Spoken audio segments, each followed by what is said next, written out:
Good morning, everybody, and hello to everybody online. I'm Heather Williams. I'm the director of the Project on Nuclear Issues here at CSIS. We're really excited for today's discussion about our Project Atom 2024 report. Project Atom is a recurring project for which PONI commissions a series of 5 papers to answer a big overarching strategic question. This was a kind of PONI legacy. The first Project Atom, I believe, was in 2014. And then at the suggestion and partnership with some other CSIS colleagues, we revived it last year. So last year was the first one. This is the second one of the revived version. We just pulled a small audible, and my opening is going to be a little bit longer, but I think it'll be worthwhile. I want to tell you just a little bit about the strategic challenge that we put to the authors this time around, but also the papers this year in the strategic challenge, we needed a baseline scenario. And so we do have a scenario. The details matter. And so I'm going to read the scenario. It's in the report, and so you can also see it in hard copy in the report. But for those of you who don't have it handy, I will read it out to you as part of the introductory remarks before turning it over to the panel. But this year's project explored challenges associated with intra-war deterrence. We commissioned papers from Chris Ford, Rebecca Davis-Gibbons, Ankit Panda, Melanie Sisson, and Greg Weaver to analyze a scenario that involves nuclear use by Russia and China. The strategies had to focus on 4 specific themes. What would be your strategic objectives? How to assure allies? What were military response options? And what were non-kinetic response options?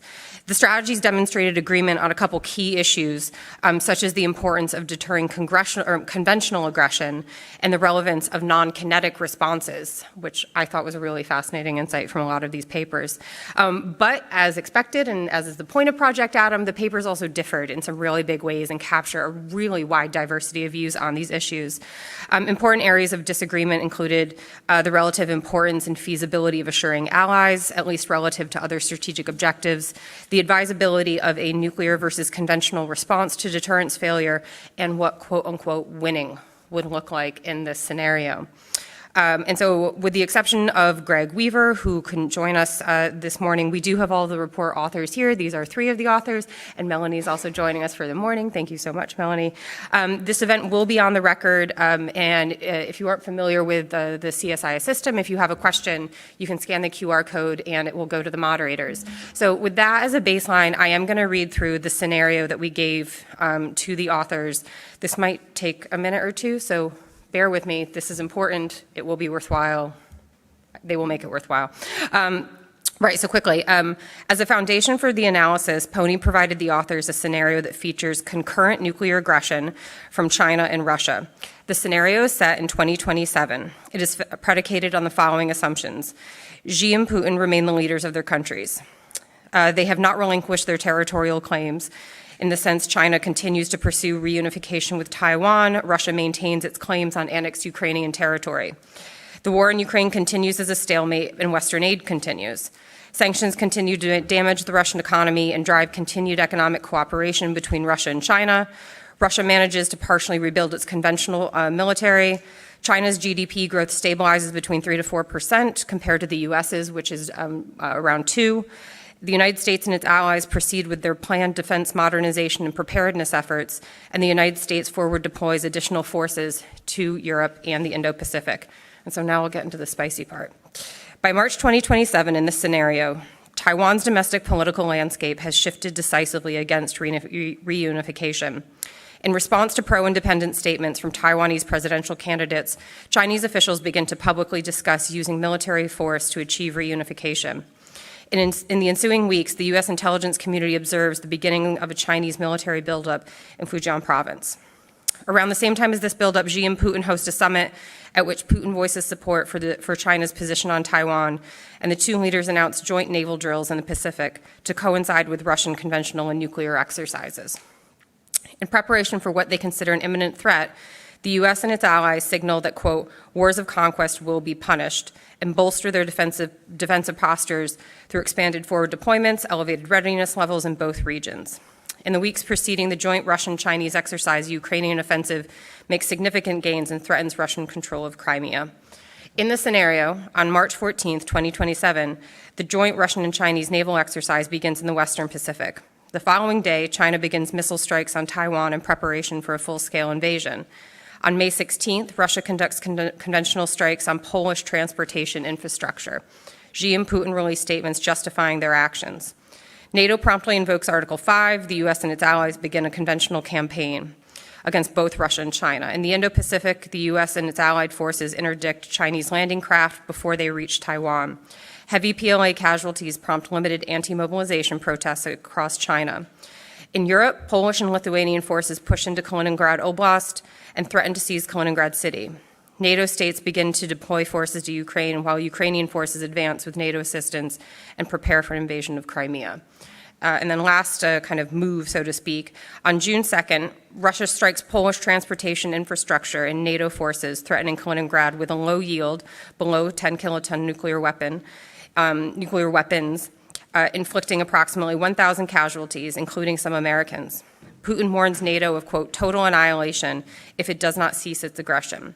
On June 3rd, China conducts a 50-kiloton nuclear strike on a U.S. naval base in the Philippines, resulting in 15,000 casualties. Xi warns that, quote, anyone aiding the splitists in Taiwan will face the wrath of a people determined to rejuvenate their nation at any cost. So this is obviously a fictional scenario in the future, but we wanted to provide this as a baseline to get some of these details to then draw out the authors with their analysis. Just a couple of last housekeeping items. Again, as a reminder, this is on the record. Please submit your questions using the QR code. I also need to share with you our building safety precautions. Overall, we feel secure in our building. As a convener, we have a duty to prepare for any eventuality. I will be your responsible safety officer for this event. If a need arises, please follow my instructions and take a moment to know where the exit is. It's either there or there. And so with that, we will get the program started and begin what I hope will be a really rich and fulsome day of discussion on a lot of these really hefty deterrence issues involving simultaneous conflict in two theaters. And so the first panel will be chaired by my colleague, Tom Carrico, and this will be on responding to deterrence failure, the objectives and the means. And so, Tom, turn it over to you. Thank you so much. Well, hey, thank you, Heather, and thank you for the opportunity to moderate, which I think is going to be a fun discussion. I do want to commend Heather and the PONI team for, again, reinvigorating the Project Atom thing. It is such a great, I think, methodology to have this competitive strategies approach. This is the third time around, as she said, not to have a collection of meandering essays, but to force a very disparate set of folks to answer exactly the same questions precisely. I think is a great approach to this kind of issue. It's a great report, a great set of discussions here, and we're going to get into it. We've got three speakers here. First, just to my left is Ankit Panta, who is the Stanton Senior Fellow in the Nuclear Policy Program at the Carnegie Endowment for International Peace. Next, we'll have Rebecca Davis-Gibbons, Associate Professor of Political Science, University of Southern Maine, and finally Chris Ford, who's a professor in the Defense and Strategic Studies Department at Missouri State University, and also a visiting fellow at the Hoover Institution. So, Ankit, why don't you kick us off, summarize your paper. We'll have each person do that, and then I'll pose some questions, hopefully keep a discussion going. We're going to 11:15, and as Heather emphasized, please do submit questions through the magic of NC3. They'll come to my tablet, and I'll pose them to the panelists. So, Ankit, over to you first. Sure. Thanks a lot, Tom. And let me just echo your commendations to the PONI team for encouraging thinking in Washington on this. I think if there's one issue that I think the deterrence field is now wrangling with more than really anything else, it is the problem of limited nuclear use. And I'm really glad we heard the scenario, because essentially my entire paper, as I think this exercise really strives to do, is very specific to the scenario. So that's just a caveat in that the answers that I might give would be very different under a different particular scenario. But let me just first begin by offering a couple observations about the scenario as we heard it. I think this is close to a worst case scenario. I hesitate to use that word more definitively, because I think in the nuclear field we certainly can always imagine things that are worse. But this scenario where we have Russia and China escalating temporally almost simultaneously to limited nuclear use against U.S. allies in two different theaters simultaneously, evincing support for each other's positions. That is a really, really bad outcome for the United States, right? That instance of deterrence failure is probably one that we want to avoid to begin with. But the exercise here is not necessarily about deterrence failure, although the papers do contend with theories of why deterrence might have failed, but about what to do next. And so here I offer the thesis of my entire paper, essentially, and there is more nuance than what I'm about to say, but the overarching argument that I essentially make is that one of the problems that we have in the United States, particularly in these three decades after the end of the Cold War, is that we have perhaps a greater gap than we've had at any time, and we had this gap during the Cold War, in how our presidents, current and in the future, this is not a remark about any particular president, reason about matters of war and peace and restoring deterrence and resorting to war compared to their expert advisors who might be deterrence planners, military planners with operational experience, a better understanding of U.S. doctrine and capabilities. And this observation I don't think should be too controversial, at least in a historical context. The limited evidence we have about how presidents reasoned about nuclear matters during the Cold War, I think, tells a very similar story. From President Kennedy to President Reagan to Johnson to Carter, I think we have numerous examples of presidents who, genuinely speaking, do not tend to be experts in matters of nuclear deterrence and strategy, reason about these things. I think the most famous example that I briefly allude to in my paper is, of course, the way in which John F. Kennedy reasons about the stakes in the Cuban Missile Crisis compared to all of his advisors in the XCOM, many of whom are deeply, deeply committed to having the president not take the deal to remove the Jupiters from Turkey. And Kennedy, meanwhile, is concerned about what he describes as the final failure, general nuclear war. And that similar concern, I do think, will weigh on the minds of current and future presidents in the United States. And I think this presents a real constraint in which we might, as a country, respond to a scenario of limited nuclear use.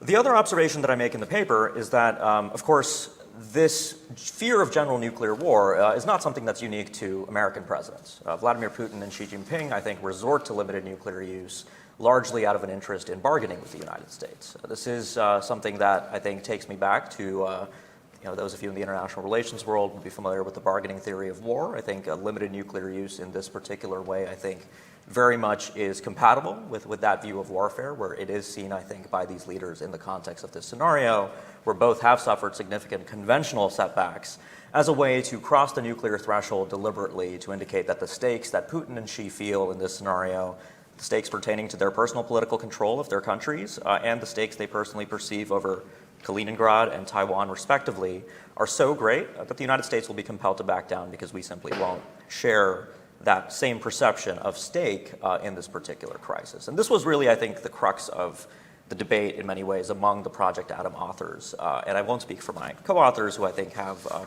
their own really interesting ways of looking at this particular problem. But where I came down on this is that we will ultimately struggle with this in the United States, because I think a lot of what we project to our allies, to our partners, to our adversaries in peacetime about the willingness to run risks in nuclear crises, including the kinds of risks that ultimately render our extended deterrence assurances credible and solid in peacetime, I think come under significant strain in this scenario of limited nuclear use. Our allies are ultimately smart people. I think they understand that in this scenario of limited nuclear use, a president of the United States, cognitively and in a very serious way in reasoning about the next steps for the United States, will draw a distinction between sovereign U.S. territory, the homeland, and allied territory. These will not be treated as the same in the minds of an American president. And it's not controversial to state this out loud. This is something that I think we've been struggling with our allies for a number of decades. The point here is not to say that extended deterrence cannot work because of what I've just said. The point is that in this scenario, and in certain corner case scenarios in the world that we might imagine with deterrence failure, extended deterrence does come under significant strain. So not all is bad here, because we also have to put ourselves in the spirit of thinking about the unthinkable, as Herman Kahn put it, and ask how our allies might actually respond in this kind of scenario. And I think here there was also reasonable debate in the room. In peacetime, we, of course, go to tabletops with our allies and friends, and we understand that, generally speaking, our allies want a robust, swift, effective nuclear response by the United States to these kinds of limited use scenarios. We might also imagine the opposite case, where, having suffered a nuclear attack on their territory, the allies are actually quite sobered by the prospect of follow-on nuclear attacks. This is the problem of limited nuclear use in a different sense. The only thing worse than a single nuclear weapon detonating on your territory is multiple nuclear weapons detonating on your territory and potentially raising that slippery slope, or at least the perception of a slippery slope, in the minds of presidents in the United States and potential allied leaders that the path to general nuclear war after limited nuclear use does look a lot more credible. So this is another issue that I contend with in the paper, where I think we do need to be open to the fact that the domestic politics of our allies are also likely to diverge in ways, and I think that the assumptions we make in peacetime about what allies would want in a moment of limited nuclear use, I do think need to be tempered with a level of humility. Tom, without going on too much longer, I just want to talk a little bit about non-kinetic options too, because this is something I mean, first of all, the PONI team asked us to consider this explicitly as part of the toolkit, the whole of government toolkit the United States has to respond to a limited nuclear use scenario. And I really think, with the exception of one author, most of us actually don't immediately look to nuclear use as by the United States as a solution to this. But the non-kinetic realm here, I think, is actually quite interesting because, of course, the world doesn't end when deterrence fails and we have limited nuclear use take place. I think this really used to be kind of what we used to do in Washington for the last 10 years, where we mostly talked in the nuclear policy field about maintaining deterrence and avoiding deterrence failure. But now that we are thinking more about limited nuclear use and deterrence failure, we have to ask what that world after limited nuclear use looks like, especially if we are able to avoid general nuclear war and terminate that conflict through some process of bargaining with our adversaries ultimately. And here in my paper, I talk through quite a bit about how the United States can actually aspire to essentially snatch victory from this very dark scenario for a post-limited nuclear use world. There's normative considerations here. There's considerations about how the U.S., for instance, will project to the rest of the world that we will never do what Vladimir Putin and Xi Jinping have just done in this scenario, which is resort to the use of nuclear weapons really to avoid conventional defeat and humiliation. This is not the way in which the United States views the purpose of nuclear deterrence. This is not essentially the message that I think the United States would be looking to send to the world. We would also, I think, engage in strategic declassification. I think we've realized in the last 5 to 10 years here in Washington just how important global narratives are, arguably something that Russia and China have had some degree of success with in the global south and the non-aligned world. And so here, too, I think the U.S. needs to do a lot of hard work in thinking about how to win that narrative fight that will play out in this post-nuclear use world. There's a lot more I could say. Obviously, this is a scenario that I think portends very poorly for the prospects of global nuclear proliferation for the reasons I've talked about with regard to the ways in which allies might perceive the continued role of extended deterrence and alliances backed by the United States, and also, generally speaking, the consequences of limited nuclear use potentially being seen as a useful offset to conventional defeat. And so those questions, I do think, are unlikely to have easy answers. There is, I think, a way to think about our broader approach to nonproliferation here in the United States since the 1960s, essentially, as a play for time. And when we play for time, we hope that we don't end up with deterrence failure. We hope that we don't end up in a scenario where our allies do have to ask that fundamental backbreaking question about the nature of extended deterrence. But like I said, I mean, I think this extended deterrence conversation that runs through all of the papers, I think ultimately is a very difficult one to contend with in the course of this particular scenario. And like I said, I mean, because this scenario I think represents a particularly worst case for the United States, right? When you imagine presidents now and in the future contemplating the risk of general nuclear war, the fact that Russia and China are actively colluding, the fact that Russia and China might actually collusively carry out strikes against the U.S. homeland and collectively impose damage on the United States that we would not be able to limit in any meaningful sense, even if we would be able to essentially end their societies as they exist with retaliatory strikes, that will ultimately be a powerful constraint, I argue, on the ways in which presidents will reason about this. So what is the upshot recommendation from this paper? I mean, really, I think there's a lot in the paper that I would encourage you to go read, of course, but the real thing that I want to see more of in the United States, and I think this is where CSIS and other institutions in town really will have a role to play, I mean, is first of all, we need better education around these kinds of scenarios and how they might weigh on U.S. national security decision-making and policymaking. But also we need our presidents, as they once were during the Cold War, to take a better interest or be better briefed on these issues. In just a few weeks, there will be a briefing at Blair House again for the president-elect on nuclear matters. But this is something that will have to, I think, be really instrumental to how the highest levels of our system, the commander-in-chief, ultimately will reason about matters of deterrence failure. And the final closing note I'll make here is that when we talk about our adversaries here in Washington, we often focus on Vladimir Putin's mind, on Xi Jinping's mind, and Kim Jong-un's mind. But when we talk about our own approach to nuclear deterrence, we spend a lot of time talking about our capabilities and our doctrines. And we need to recognize that when our adversaries resort to nuclear use, they will be doing so out of a theory of the mind of our leader, understanding that our system is monolithic when it comes to matters of nuclear decision making. So I'll stop there. Thank you. Thank you, sir. Rebecca, over to you. All right. Well, thank you so much. I want to thank the PONI team. Thank you to Heather and Lachlan for shepherding this process. And thank you to the other authors and the advisors for some really rich and thought-provoking conversations that we've had over the past year. I want to thank Dr. Justin Anderson, who was especially helpful in reviewing my paper. So because of where we are after the election, I want to begin by noting the significant uncertainty that we have about the U.S. role in this notional scenario in 2027, right? So we began our analysis not knowing how the presidential election would turn out. I wrote my analysis presuming that the U.S. wants to retain its network of allies and its position of global leadership. I think those are not controversial things to say under most presidential administrations, whether Republican or Democrat, historically or in recent history. But I think it's possible in a second Trump administration, these assumptions may not hold. We know President-elect Trump has a history of making disparaging comments about NATO and even the prospect of the U.S. helping to defend Taiwan. I did see recently Trump said he will deter China from attacking Taiwan, using some very choice words about maybe being crazy. So we see sort of the second, iteration of this madman theory that Nixon believed in. So perhaps it has changed.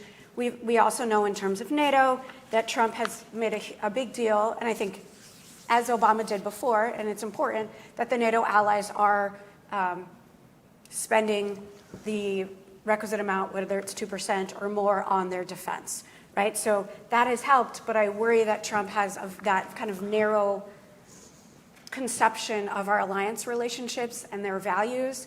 And if we get time maybe to talk about this more in the Q&A, I think it's really important, and this gets back to Ankit's point about education, really understanding the value of U.S. alliance relationships. It's not just about defense. It's about many different aspects of global order. It's about promoting norms. It's about having partners. It's about being in institutions where you have a lot of people on your same side. And so I think it's important that we continue to think of our alliance that way. And I think the government who's ever in charge, and maybe this isn't Trump, but we do need to kind of be better at talking about what U.S. alliances have traditionally, how they have traditionally benefited the U.S. This is not about free riding. This is about mutual benefit. Okay, so that's a lot of caveats before I get started. So in terms of what I thought for the strategic objectives in this scenario, I wanted to make very clear in my paper that the consequences of nuclear escalation up through general nuclear war are so devastating that we always have to have that in mind when we're having this conversation.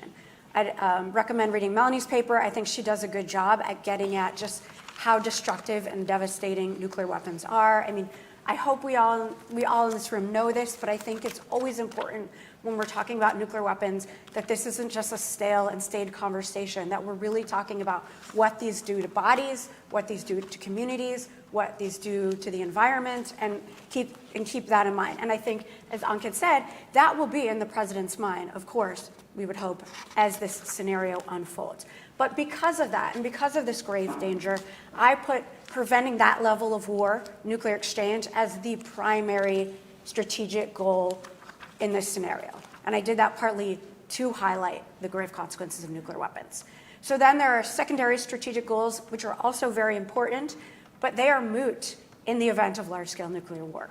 So those objectives are reestablishing the pre-conflict status quo in Taiwan and returning Ukraine's borders to some pre-conflict settlement, whether that's something that exists now, whether it's pre-2022, pre-2014.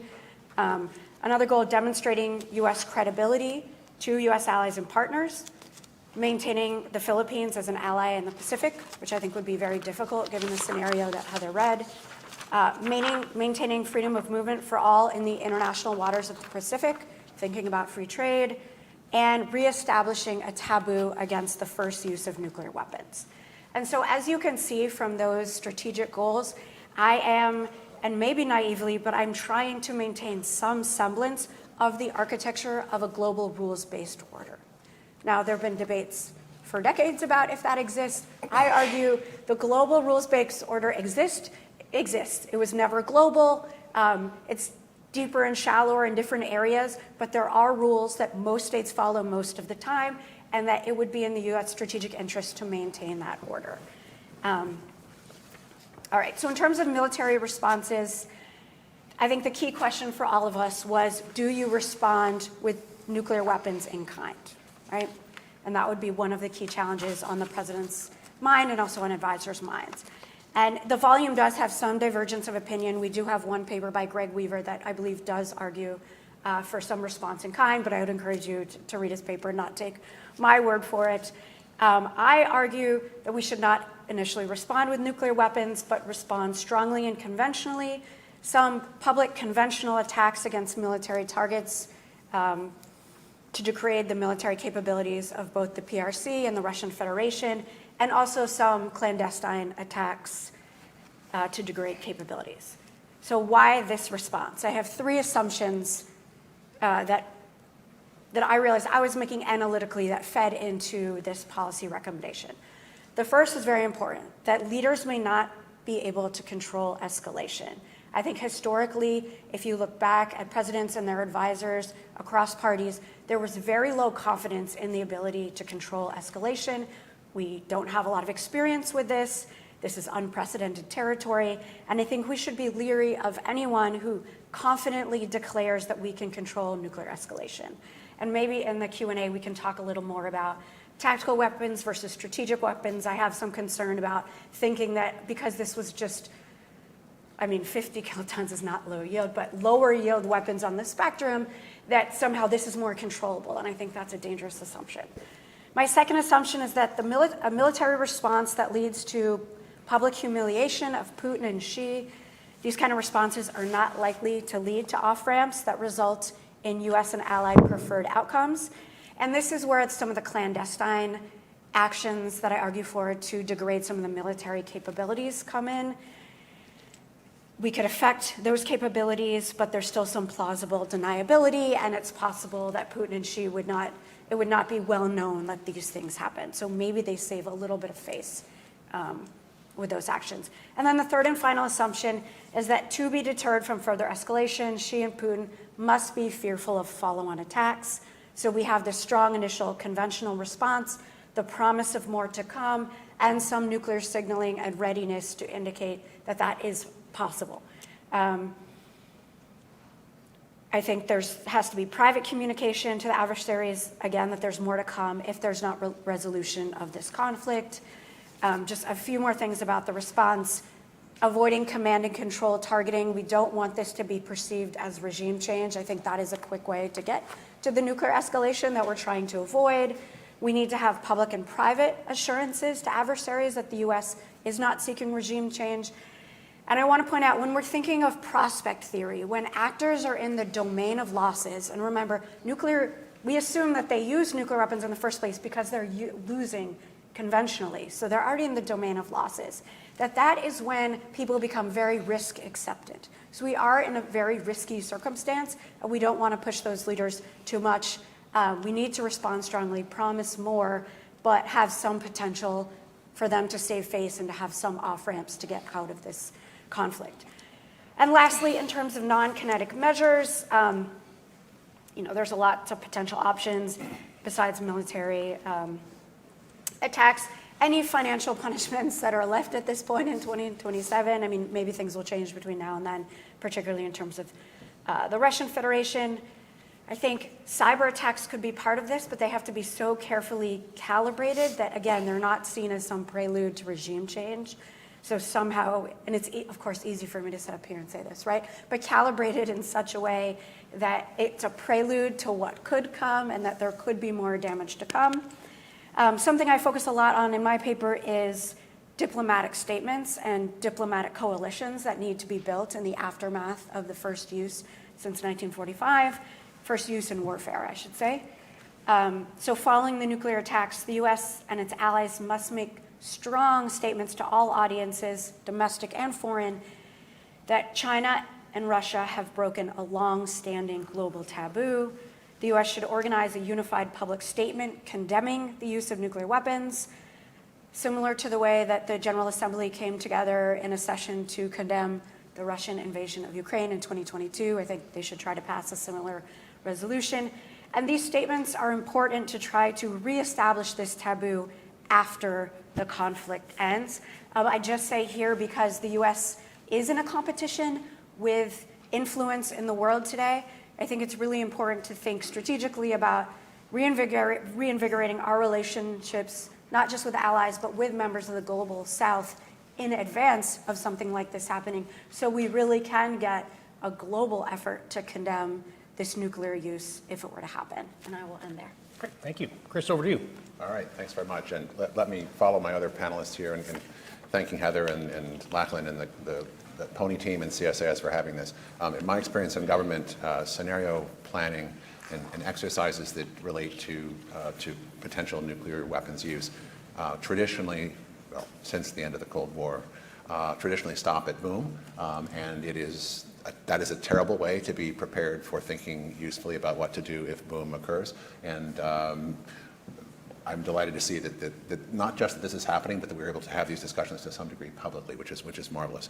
So to some degree, my contribution to this volume represents kind of a neither fish nor fowl approach compared to sort of in different ways between some of the other panelists' contributions. On the one hand, as I hope my chapter, and I encourage you to read it, tries to bring across, I am myself relatively comfortable with nuclear weapons use compared to some of my fellow panelists. And quite prepared to take that step should we need to do so. On the other hand, I do argue in the book, and in the chapter, that on the particular facts of this scenario, and I'm delighted that you had the chance to hear this scenario at the outset here, I don't think we actually need to use them, at least not yet, on current facts. I argue for being ready to use them in the event of second adversary nuclear use, or if the situation turns radically against us on the conventional battle space. But my overall approach is that we're already, on these facts, right, and it's very scenario dependent, but on these facts we're already winning the conventional fight, and we should be prepared to take yes for an answer. Unless that changes, I think we should focus, I would argue in terms of responses, we should focus upon continuing that conventional fight and not letting their effort at nuclear coercion succeed. We should plow through their nuclear use, as it were, and work to forcibly restore the status quo ante, not more, but the status quo ante, and deny them the advantage that they sought to achieve. First of all, by invading, and secondly, by engaging in nuclear weapons use on the battlefield. And on current facts, for the moment, I would argue we actually have no need to use nuclear weapons ourselves. So let me touch a little bit on the reasoning behind where I'm going with that. So obviously, given the potentially existential implications, which we've just heard about, primary U.S. objective is to avoid escalation to full-scale nuclear exchange. But what I want to make sure that it's clear that I'm saying is I do not think it necessarily follows from that need to avoid a full-scale exchange that we therefore must back down in some fashion or take steps that would reward their nuclear use. I think in some ways actually rewarding their nuclear use by letting the nuclear coercive effort succeed is actually a very dangerous route that could lead in fact to broader conflict sooner or later and full-scale nuclear use at some point. So I think actually part of our obligation in avoiding those truly catastrophic circumstances is showing the appropriate degree of resolution and fortitude here. Their objective is to rattle us and to extort some kind of concession or battlefield retrenchment from us in response to their nuclear use. And I think we have an obligation, in fact, to not be so rattled. So beyond avoiding all-out war, I think we have at least two secondary strategic objectives here that are certainly very, very important nonetheless. First of all, I think we need to deny Russia and China victory in these regional conflicts, even in conventional terms, and to make good our commitments to our allies. And related to that, we have an incentive not just to deny them victory in general, but also specifically to deny them victory through the use of nuclear weaponry in particular.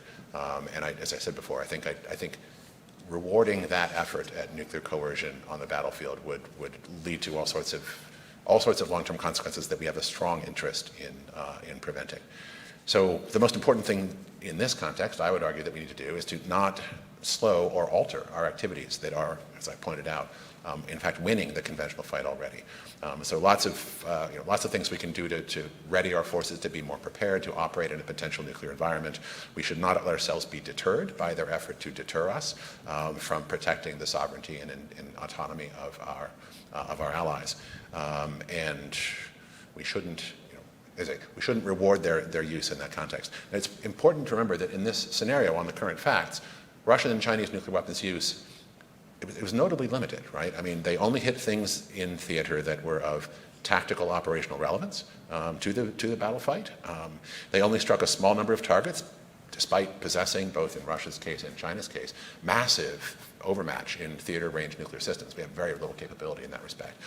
So they've chosen to be very, very limited, and they've refrained from hitting anything in the U.S. homeland that was arguably of strategic importance to us. And this suggests to me that they are indeed afraid of large-scale nuclear response. So in that sense, they are signaling their susceptibility to deterrence ourselves. And the coercive nuclear bargaining game can work in both directions, and it's not simply that we are the receiving end of this thing. So I would argue that in response to that, to demonstrate that we are not in fact cowed by their effort here, we should be adjusting our posture. First of all, continuing the conventional fight, as I said, and secondly, adjusting our posture to make it very clear that should they push us further, should they engage, for example, in second nuclear use, or should the battlefield situation turn radically against us. And in that context, by the way, in neither of those contexts would I be opposed to a calibrated, very careful, limited nuclear response. But I think there are steps we can take to prepare ourselves for that in ways that demonstrate our preparedness to take those moves if we need to. And also very important to message the fact that we are engaged here in an effort to restore, as I keep saying, the status quo ante. Our aims are not maximalist, but we are absolutely going to restore the status quo ante by defeating their effort at aggression and by not being rattled by their nuclear use. I think that's the sort of the critical piece of where I'm coming from. So I find myself much more willing to contemplate use than some of the contributors to this volume, and yet not on current facts crossing over that line ourselves, at least not yet. But I think if we can find that line, we have the chance to restore deterrence and set the message very strongly that nuclear coercive bargaining and nuclear weapons use in a conflict under these kinds of circumstances will not stand and will not, in fact, be beneficial. In a sense, it's a deterrence by denial. They will not get the objectives from this that they anticipate receiving. Thanks. So again, one of the useful things about this is it has a specific scenario that everybody has to respond to, and the first rule of that kind of thing is don't fight the scenario. Nonetheless, staying with this scenario, the fact that there are these two uses means something very big has already transpired in the mind of the Russians and the Chinese, such that they have now gotten to that step. And so I want to begin with kind of what you left off with, Chris. I want to pose it to the whole panel. And I think it's frankly the big elephant in the room is, I'll put it boldly, why is Greg Weaver wrong? He says that the military response I hate options, discussions that have anything to do with finding Greg wrong, because he's almost always right. that they must exceed either the level of violence or the strategic impact that the adversary anticipated, which is, he says, likely difficult to know, in order to shake their confidence in their ability to gauge the U.S. response. Each of you chose non-nuclear response, but why is it that using a conventional, assuming that is sufficient to fulfill that criteria of a greater level of violence and to shake their confidence, what are your answers to that? Maybe start with you, Ankit, and go back down. I know, Chris, you've begun to address that. Sure. Well, with apologies to Greg, who's not in the room, unable to defend himself, which I suppose is the easiest scenario in which to establish deterrence, right? Let me first start with this. I think Greg presents an intellectually honest distillation of the way in which I think people who do nuclear planning in our government think about scenarios like this and would probably respond, and probably, if Greg's paper was turned into a briefing in a real-world limited nuclear use crisis, I could imagine it being a briefing that a president receives. The place where I think Greg and I potentially come into conflict in the Project Adam study is the argument that I essentially make is that a president's going to listen to the arguments about why nuclear use makes sense to the United States and conclude it's Greek, right?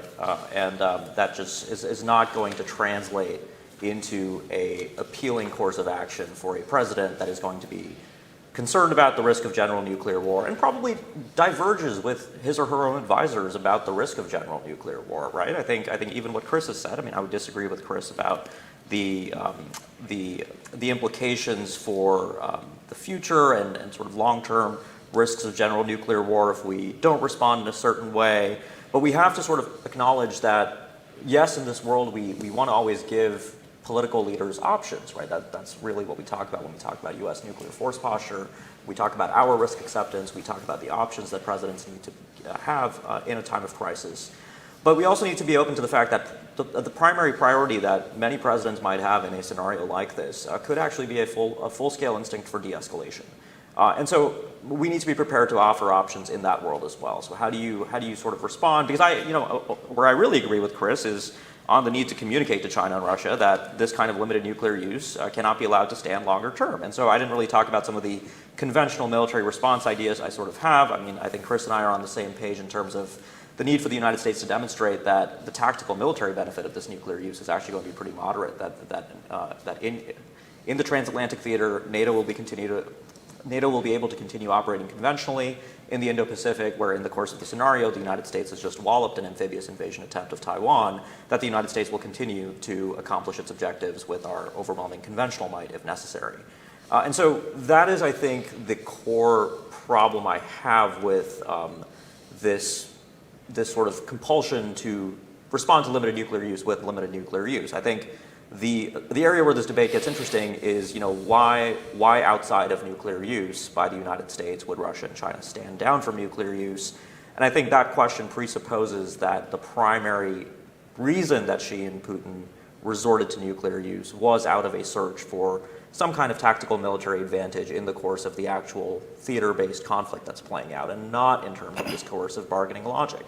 Because even if you accept that there is a coercive bargaining logic at play, I don't think you obviously end up in a place where nuclear use is the scenario. So with apologies to Greg, who I know is not in the room and can't push back. Two fingers to you, and then I would pose it to you all as you answer, is you use the phrase, well, the United States can respond with our overwhelming conventional superiority. Do you assume that the United States has overwhelming conventional superiority, especially after what just happened, in theater, by the way? So I think you're asking me to fight the scenario, because the scenario, I find it difficult as somebody that works on the Indo-Pacific to imagine a scenario where we conventionally, decisively defeat a Chinese invasion in the way that the scenario presupposes. But given that that is what the scenario asks us to imagine, I'm imagining that the U.S. Navy, the U.S. Air Force continue to have a significant capability to deliver standoff munitions and other kinds of conventional firepower if necessary. Gotcha. So, all right. Okay, so there's a lot to unpack. Can I start with Anke before I get to your Please. question? So part of briefing the president would be making clear what the potential ramifications are of the course of action, right? Long-term and immediate. And to me, I don't believe in the scenario or in the course of action that you've laid out that NATO necessarily exists following if we back down from the tactical use, right? So to me, that has to be part of the discussion. And I just want to point that out, that we seem to have different assumptions on what is possible for NATO following what happened. So I want to say that, of course, we protect our allies with all capabilities, but the first time nuclear weapons are used, and then we say, you might as well, I think, pack up and go home. So let me just say, I am concerned, and I understand where your analysis is coming from and the political will of the president and the trade-offs, but I am concerned about the message that this sends about to our allies and to people in the room or anyone listening about the U.S., our assurance, our credible assurance to our allies. So can I just say that? That really quickly. Yeah.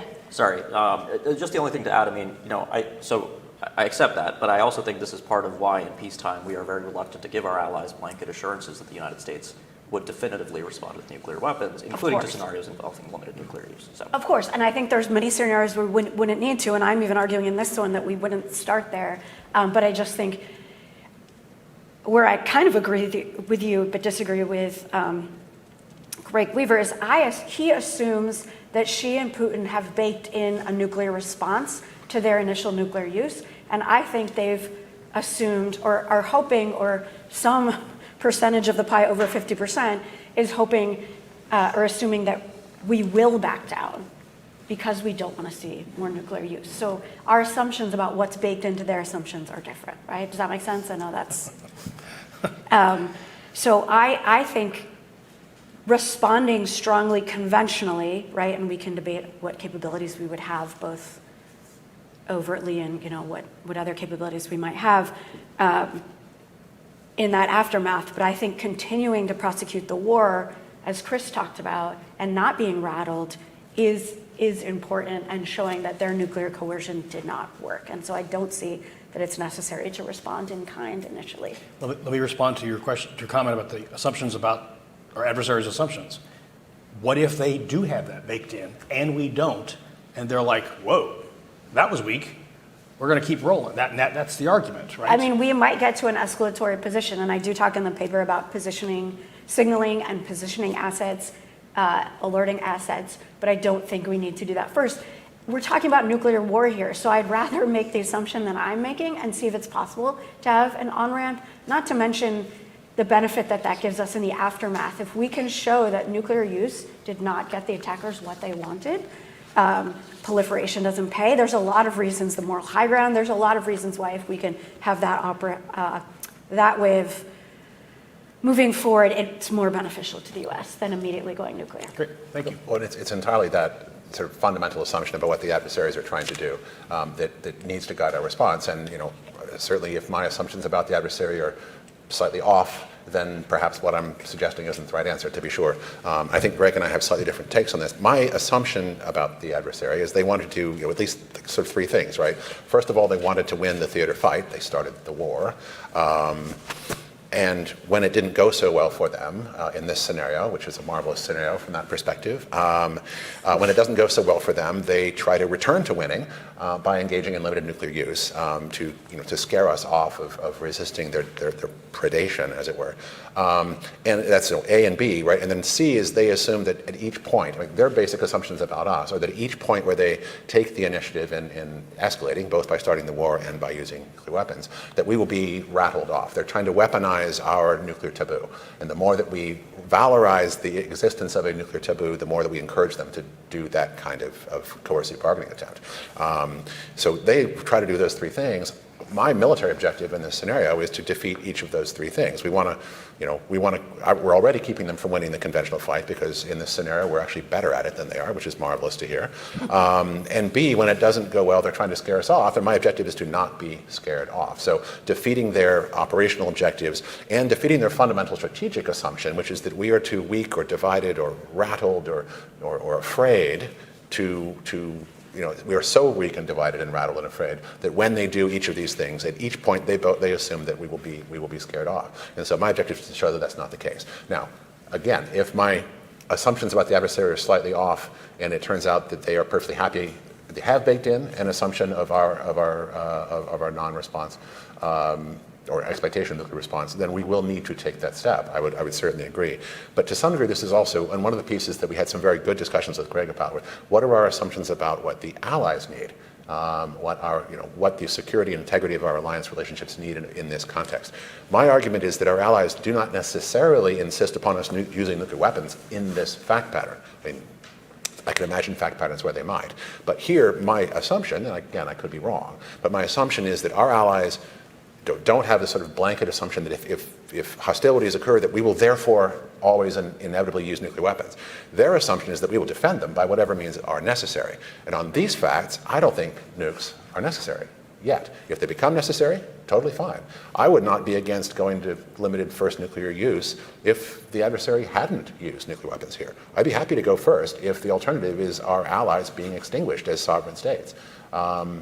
But that's not this fact pattern. So my assumption of the allies is that they simply want us to defend them and that our promises to them are nuclear inclusive in that they don't rule it out, but they're not nuclear exclusive. Article 5 doesn't impliedly mean that we will use nukes to defend you. It means that we will defend you full stop. And if it happens to require nuclear weapons, then game on.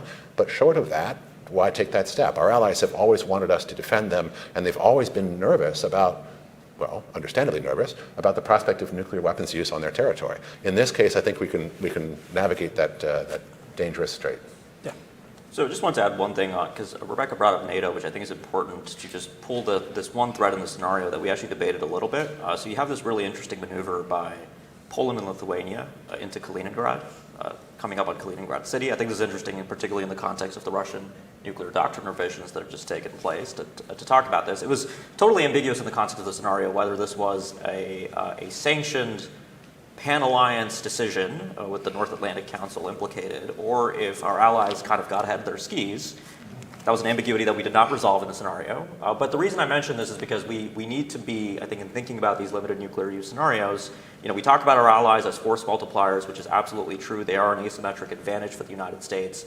But absent operational coordination and policy coordination and planning in a crisis, we could run into limited nuclear use scenarios, really as a product of decisions that might be taken by American allies, which may be one of the things that happen in this scenario. Again, it's ambiguous because we don't get into the political decision-making level at the level of NATO headquarters or anything like that. But this is a scenario that could also easily play out in the Indo-Pacific, where particularly long-range strike systems might have implications for nuclear decision uses by China and North Korea in particular. Great. Well, I just want to say that highlights why we have to have these discussions with allies now, in the past, in the future, to kind of be thinking about what leadership thinks about a scenario like this, right? Yeah, because I think the implications for NATO are a lot less dire if the United States can actually make a pitch. Well, we would not have liked to see this Polish and Lithuanian campaign to take Kaliningrad City, and we could have probably avoided this limited nuclear use. And now the allies want us to use nuclear weapons, even when, as Chris says, that might not be the next logical step. So I think the implications for our alliances, don't get me wrong, are difficult across the board in the scenario. I think I agree with you wholeheartedly that keeping the Philippines on board as an ally after this scenario would be extremely difficult. But I don't think they're immediately fatal. And so, when we think about the unthinkable, I think the assumptions we again make about the conversations we'd be having with our allies, which would be very difficult on what is possibly the worst day on Earth since 1945 in many ways, would be, I think, I just think we need to keep an open aperture on what those conversations would be. Well, and in the spirit of that open aperture, should it be the case that I'm wrong about how our allies see the U.S. security relationship? If I'm wrong that they simply want to be defended full stop, whether or not that, effectively, whether or not that includes nuclear weapons use, if they really do, if the integrity and the continued existence of our alliance relationships does in fact turn out to hinge on U.S. nuclear weapons use, then I may end up more on Greg's side than yours. I'm glad we disagree on things too. So let me... As you can tell, the Project Adam methodology works. Exactly. I would have loved to see some allies writing papers here too. So let me talk about words versus deeds. A number of the chapters of the papers kind of talking about the statements to be made. Rebecca, you talked about, I think, condemning these actions, whether with UN or something else, because it's highlighting what I would think would be extremely obvious to most of the people on planet Earth at that point, that the norms and taboos have just vaporized. And so, given that the UNGA sternly worded statement didn't do a whole lot for Russia and Ukraine in 22, I mean, those norms and taboos are gone. And so to what extent are words going to help? And to what extent are they going to be perceived as feckless? This week, President Zelensky, who after almost 3 years has finally gotten approval to shoot ATACMS back at Russia, which is hardly a long-range capability in the scheme of things. But he said, in answers to how they'll use them, he says, we're going to let the missiles speak for themselves. And so in this kind of a situation, the world has just changed. This is a new chapter of the international order. What is the role of words and demarches and those sorts of things? Yes, sir. So, Anybody?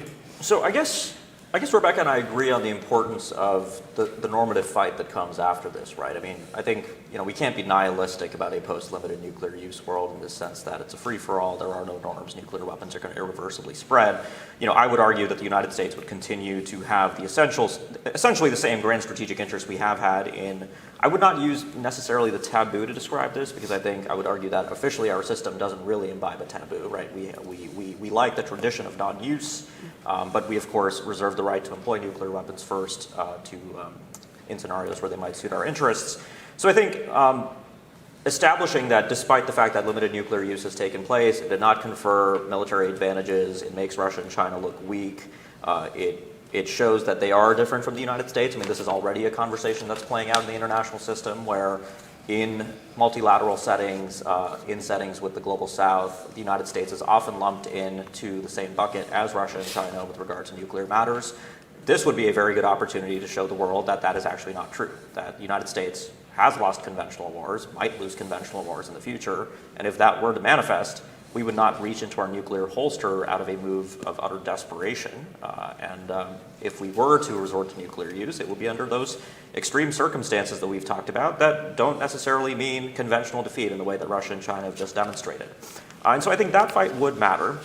But Tom, if I could take your question just in a slightly different direction, I think one of the things I highlight in the scenario that's also interesting just from this words perspective, and this gets to the deterrence balance and the escalation control problem, is we have a very noisy political system here in the United States, you might have noticed. And so you will have you will have people outside of the executive branch, members of Congress, people working at think tanks, nonprofits. I mean, probably just, putting statements out there, Vladimir Putin must be removed from power, Xi Jinping and the Communist Party cannot be allowed to remain in power after this desperate use of nuclear weapons.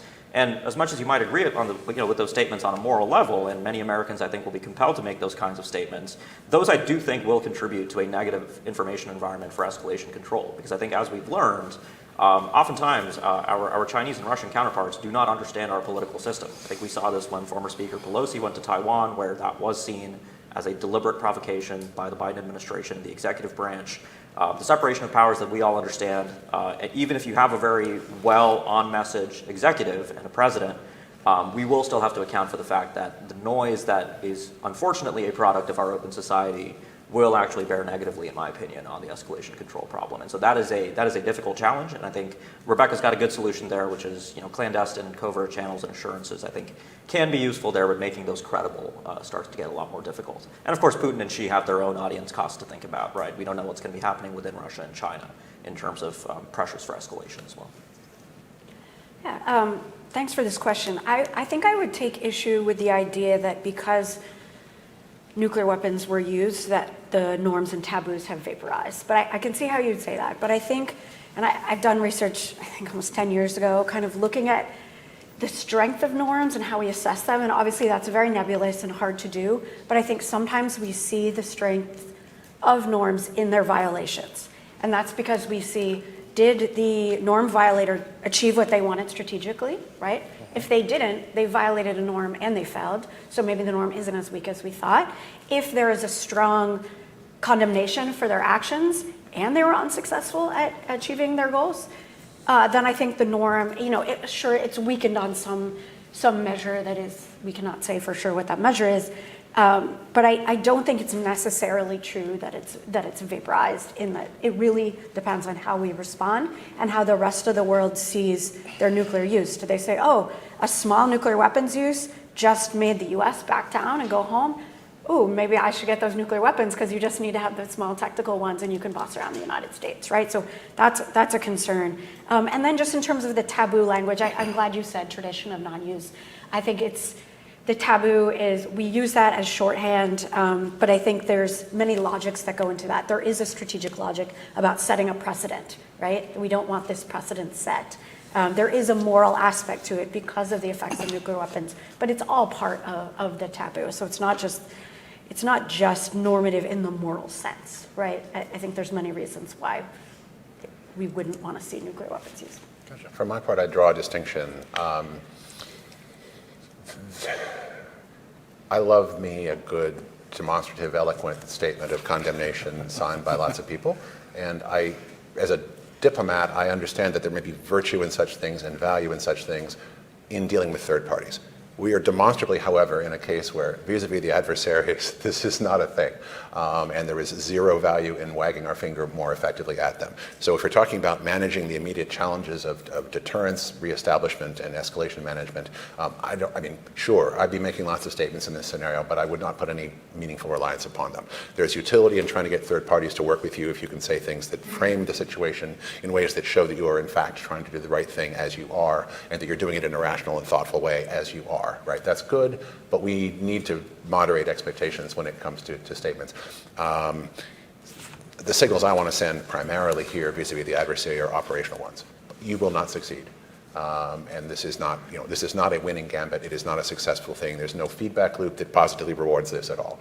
That's what I want to send. And those are operational signals, and it doesn't have a lot to do with what comes out of the General Assembly or any place else in rhetorical terms, except insofar as we can convince them through signaling that we do not have maximalist war aims. And that goes to the noise control problem that we talked about a moment ago, to be sure. But I think signaling is at this point, the rhetorical signaling is a secondary thing. The operational signaling is the primary importance. But let me make an additional point, though. I think to some degree our nuclear taboo, as we think about these issues in the West, is part of the problem.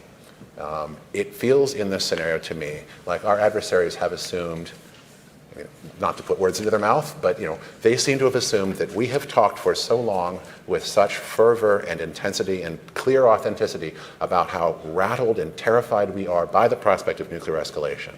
It is almost literally unthinkable for you Westerners, seems to be their assumption, and that therefore that feeds their conclusion that were they to take this step, we will therefore be rattled and back down and do the things that they want. I think to some degree, if we want deterrence to be more successful, we need to be a little bit more reticent about enshrining, I hate to say this to my friends to the right here, but about enshrining the nuclear taboo as the first and foremost piece of our public messaging on nuclear issues. If we do that too successfully, we will convince them that we will not be willing under any circumstances to respond to their aggression.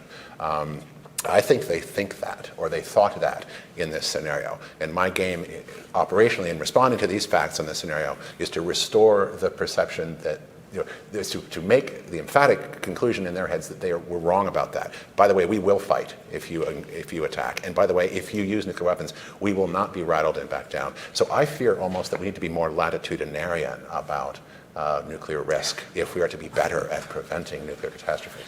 Very nice. Do you need to respond to his saying that you're to the right of him on Oh, sorry, I mean physically to my right. Yeah. Goodness gracious. Yeah, it's not Funhouse Mirror Day here, I guess. But no, I'll just say, I think, first of all, there is a rational basis for fear that makes nuclear deterrence work. It works for us, it works for the other side, and that does rely on rationally being afraid of the prospect of escalation, but you can't allow it to paralyze you, right? And I think we all agree on this panel that paralysis is not, I think all of the Project Atom authors, there wouldn't be a Project Atom paper to write if paralysis was the only response here. But Chris, I think the taboo, I don't want to get into this distinction, the debate between the taboo and the tradition of non-use, but the reason I think that distinction matters is because I think officially, within the halls, and correct me if I'm wrong, because you've been in government, I haven't, we don't use the taboo as a framing in our policy conversations towards adversaries or allies in a nuclear context. We acknowledge that non-use is a good thing since 1945, non-use in war, but that I think continues to be first of all, that's just a statement of fact. Nuclear weapons have not been used, and we continue to see that as generally suitable for U.S. interests, for a more peaceful world, for a world in which the U.S. is able to pursue our interests more fulsomely. And so we can have this debate about whether, at a societal scale, our society is more fearful of nuclear conflict than the Russians and the Chinese are. I don't think that's a statement that I would comfortably make. I think we can have these debates about how afraid Xi Jinping and Vladimir Putin are. I think I said that in my introductory remarks. It's not just our leaders that are afraid of general nuclear war. They are as well. But I think this is part of the reason why I think precisely these kinds of conversations happening more publicly, I think, are going to advance the conversation here. Yeah, my point was just, I think they feel that they have a comparative advantage in the willingness to bear costs and accept risks, and that feeling that they have that comparative advantage over us in the net, not necessarily, that the relevant audience from their perspective isn't just, people who work in the Pentagon or in nuclear policy and strategy. The relevant audience is society-wide, and they do see us, I fear, as societies in the West that are not up to the challenge of stomach and intestinal fortitude in the way that they feel themselves to be. And that as long as they feel they have that comparative advantage, they are going to be more inclined than we would like them to do to play these kinds of gambits to try to leverage our nuclear fears. I want to go to specific questions about your specific papers, but before I do, I want to pose this question to the panel that's come in. This is, I think, for everyone, if you want to briefly address it. If your paper argues that the overriding or primary U.S. objective after limited nuclear employment is to limit escalation, would you be comfortable making that objective public to both adversaries and allies? And how do you believe both audiences would respond to such a declaration? I'm an easy sell there because I make a big point of being absolutely ready to cross that line if things go worse. And that isn't necessarily just their second use. It could be a turnaround of our fortunes in the battlefield. But I think the messaging actually needs to be that we are indeed ready to go.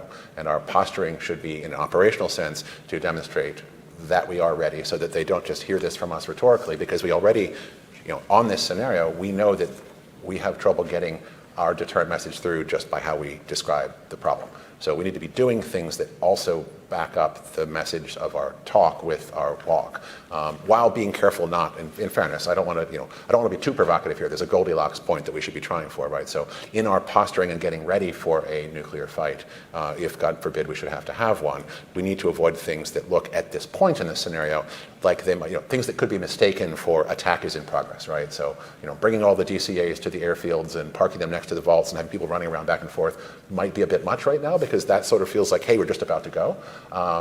But short of, flying alert bombers, on their old fail-safe trajectories north until turning around at the last minute, probably not a great idea right now. But we should be doing things short of that in order to demonstrate that the walk is there and it's not just talk. Yeah. Rebecca?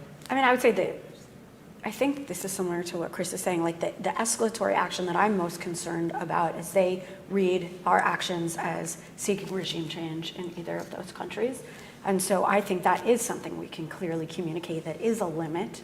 But that's different than putting limits on, like from the outset to an adversary saying we're not willing to go to a certain place. I don't think we would do that. I think we can share with the allies that we are trying to avoid more nuclear escalation, but you wouldn't necessarily communicate that to an adversary.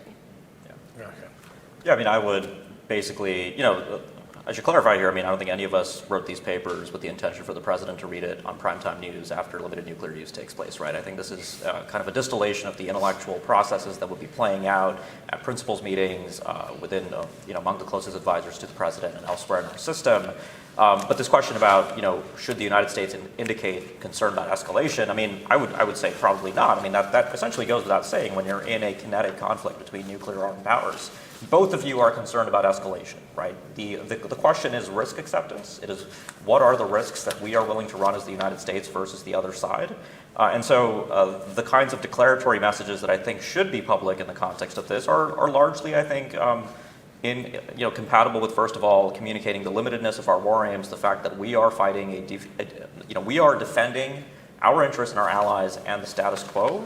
Russia and China are trying to revise the status quo and now have resorted to nuclear use, and essentially that continued nuclear use will lead to essentially intolerable consequences. That language of calculated ambiguity I do think suits the United States rather well in giving us maximal flexibility to maneuver these types of crises, and so that would essentially be my counsel for what to put publicly. Yeah. Well, let me come to each of you now and kind of some specific piece of your paper that stood out, and then we'll continue to take some more questions here. One thing I looked for in here is something surprising, as well as surprise. And Rebecca, I think to your credit, you had a recommendation of specifically to surprise the adversaries. And I was struck by one of your recommendations that you said, in addition to conventional attacks, we should consider clandestine operations with special forces to degrade their capabilities. They don't need to be as immediate, but they should surprise the adversaries. They will not be forced to discuss these attacks in public, PRC and Russia, and thus not have the public humiliation, but nevertheless attacking their systems in ways that they will see, but that may not be public. Now, I read that, and I like, again, the idea of surprise, but if I'm Russia and China, and I think this was alluded to by somebody, okay, the U.S. is in my systems, maybe it's a cyber thing, maybe it's a special operations thing, do I then perceive that, which is being done clandestinely, as disabling their ICBMs or something like that for a big response? Because it reads like missile defeat, it reads like that kind of thing. You know where I'm going. Yeah, I think the challenge there is just what the scope is, and I understand what you're saying, and maybe this is like too much of a Goldilocks ideal, but the idea being that we could do something devastating short of a perception of regime change or prelude to regime change or all-out war, general war, but something that would show our capabilities as being stronger than they anticipated with the threat of more, so they have reason to potentially back down. And so without knowing all of those capabilities, and I do not, it is hard to say exactly what those would be, but my goal in saying that was trying to find ways to not humiliate those leaders who have big egos, who really don't have checks and balances, who have grandiose ideas about their leadership in their countries, and what other messages can we be sending to them without humiliating them to get to some maybe negotiated settlement. I think someone else had the recommendation of, hey, this would be a good time to reveal some. Yes. Well, this is where you pull out the UAPs and you surprise them with something completely off the wall. So like, whoa, we didn't know they could do that. Yeah, and that was a discussion we had a lot. Is like, this would be a great opportunity for that, but whether we have that or not, you know. Granted, they could do the same thing. Yeah, presumably. Chris, you, and I think this really builds on what Rebecca was saying about regime change. I was struck by the fact that, if unless I'm mistaken, you, on the non-kinetic question, said actually you would not do much non-kinetic. I hope I've gotten that right. And I think you mentioned, it might have been info ops or something like that. I think your concern was about the perception of regime change. Is that right? Well, again, I was trying to thread the needle here. I actually do think we should be doing any and all non-kinetic things to the degree that they actually contribute specifically to the operational fight. I want to make it clear that we are going to win this operational fight, the theater fight here, coupled with messaging to be sure that it is just a theater fight. This is not a replace leadership. This is not an existential threat to them, but their aggression will not succeed. It will fail. Full stop. And to do that, I think any and all non-kinetic options that we can develop that have utility there. Perhaps it's infrastructure attacks on sustainment, actual campaign sustainment, military infrastructure. Potentially, it's on civilian critical infrastructure if it happens to be in some connection to the operational context. Information operations that whatever we might have in the all that stuff is fine. My distinction I'm trying to draw though is to make sure that it's clear that we are doing this in order to win the theater battle space situation, and what we are not doing is thinking, at least not initially, right? One wants to reserve that, but we're not initially thinking about broader things that could present existential challenges to the adversary. So I'm all in favor of cyber, EW, funky, subversive things, whatever it may be, provided we can calibrate it to the theater operational set of needs and the war sustainment that goes into that theater fight. If you can do that, great. Beyond that, I would be very uneasy. I don't think that would be a good idea at this point in the facts of the scenario. So things like going after. If you could do nuclear command and control that was relevant to the tactical systems that were just used, that's one thing. Shouldn't touch the strategic things at this point, assuming one even had the option in the first place. So trying to calibrate between the theater and the strategic for now. Yeah. And Ankit, I really enjoyed the first couple paragraphs of your paper. And then you kind of lost it was because it was invoking Schelling about bargaining, and I thought discussing about about games and intense crises as a war of nerve, of a demonstration of bargaining, not of tactical target destruction. And you talked about in such a situation or scenario, destroying the target is incidental to the message the detonation would convey to Soviet leadership. I wonder how you think about this scenario for, again, having sufficient violence to shake their confidence and convey that message. And how did that affect your recommendation of military and non-military options? Sure. Yeah, so that quote that Tom just read is actually Tom Schelling's writing in 1961 at the height of the Berlin crisis, in which he's writing for a U.S. audience about the reasons why the United States might seek to resort to limited nuclear use. And he makes this argument about it's not about the tactical target destruction or the military effects of nuclear use. It's about showing the other side that you're willing to put your chips all in, right? Bargaining, it's this poker game where we've been talking a lot about the minds of our presidents, their leaders. And this is ultimately what I think the most, first of all, I think this is what limited nuclear use in this scenario particularly represents, right? Let's reground ourselves. A lot of what we've been talking about is very scenario specific, at least my comments are very scenario specific. And in other scenarios, the answer might be different, right? We can imagine a scenario of limited nuclear use against Guam, right? It's purely designed to attrite the United States' ability to surge air power and naval power to deliver conventional long-range strikes against the Chinese homeland in the Indo-Pacific. That's a very real limited nuclear use scenario. It's a very different one with very different implications for policy and responses, because in that case, our conventional firepower in the Indo-Pacific is very limited. But in this scenario, Xi Jinping and Vladimir Putin, out of defeat, out of desperation, out of an interest in making that final kind of push, putting their chips all in when they don't know if we've got a couple aces or they don't know, they don't know what we have. We might have a couple twos. They are conveying that the stakes that they perceive over Taiwan, over Kaliningrad in 1961, the stakes we perceived over West Berlin, are so severe that limited nuclear use should be on the table, right? And so that is the theory of nuclear use that I build into this paper, which I think is really important. When you're, you have to, when you're talking about war termination and preventing escalation, you have to have a theory of why escalation has occurred and why the war has begun. And I think we have that in the scenario. Xi and Putin have given statements. I agree with Rebecca. This is really this is that final push for historical revisionism, resolving the grievances that I think drive these leaders today and in the past and will continue to drive them. But downstream of that, I think, is really where my recommendations go. And I think because I interpret this as evidence of Xi and Putin heading into this risk acceptant area, and I think prospect theory was a very good thing to invoke. I probably should have talked about that in my paper. We do, I think, end up in this place where the prospect of general nuclear war and these leaders being potentially, I talked about how it goes without saying that we're both afraid of escalation. I think in this particular scenario, the United States would be more concerned about escalation in ways that would constrain our responsive behavior than the Russians and the Chinese would be, which I think contributes to a higher risk of uncontrollable escalation and general nuclear war. And so the recommendations I have are really all downstream of that. So I hope that answers your question. Great.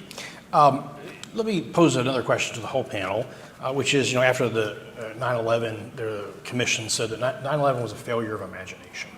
And I wonder if you might comment upon, we've talked a little bit about surprise. I wonder if you might comment on anything that might have come up in your paper or other papers, or really just the discussions in terms of how we need to be more imaginative. I think this whole effort is an effort to be more imaginative, but I think it's fair to say that there was perhaps a failure of imagination in 2022 with Ukraine, and perhaps still today about the future. Some of the most imaginative things that came up that perhaps occurred to you or others in the course of this. Anybody can start. I'm not sure if it's imaginative, but one of the things I've been sort of wrestling with in the back of my mind about this scenario is I worry that deterrence didn't specifically fail in the instant, right? I mean, the scenario, if you read through it in the publication itself, there was a degree of posturing ahead of time where Western allies sort of saw trouble brewing and made us, aggression will not stand, it will be punished or whatever, So we said and sort of did the right things in terms of flexing and saying strong rhetorically pungent things ahead of time. And it obviously didn't work. But I wonder whether the deterrence failure wasn't, in fact, in the instance, but to some degree a cumulative problem. I fear that the adversaries here, in both the Russian and Chinese case in this scenario, had essentially developed the impression of our leadership and our political systems and our societies over years that we wouldn't be up to the challenge of facing them down in coercive nuclear bargaining. And having reached that conclusion, it was a natural thing to do to take the steps that they did. And oh, by the way, if that's your antecedent conclusion, then saying strong things from a White House press podium shortly before the conflict isn't going to change it, because of course they would say that. Our fundamental assumption as the aggressor is that they're not going to actually do anything. They're not going to be able to follow up on those kinds of statements. So if we want to prevent that kind of deterrence failure in a cumulative sense, sort of like I think 2022, the failure of deterrence there was to some degree in 2014. Putin saw that we did not react particularly at all. There's no real cost to him for Crimea and Donbass in 2014, so there clearly won't be next time, right? And now we're dealing with the next time. So you fix that most easily not by extra flexing in late 2021, but by having been stronger all along. So we need to be thinking about the cumulative effect of our posture and our approach to these things. And one of the ways to do that in this scenario is to win the conventional fight. We are not the weak society you thought we were. We, A, did fight you, B, we didn't back down when you used nuclear weapons, and by the way, we thrashed you nonetheless, right? That is a message that would help reset that to sort of pre-2014 normative structure in a way that would powerfully support deterrence and result in the reduction of nuclear risks and result in the lessening of risks of nuclear war. So we need to be thinking about that sort of longer-term cumulative political assumption about fundamental and testable fortitude in ways that we usually don't talk about in crises, because in crises you're necessarily stuck with the facts of the moment. But I would keep all of these things in mind at kind of a meta level, because we need to reconvince them that we are the kind of societies that will deter them from doing bad things. This aggression will not stand, man. Anyone else? I can jump in.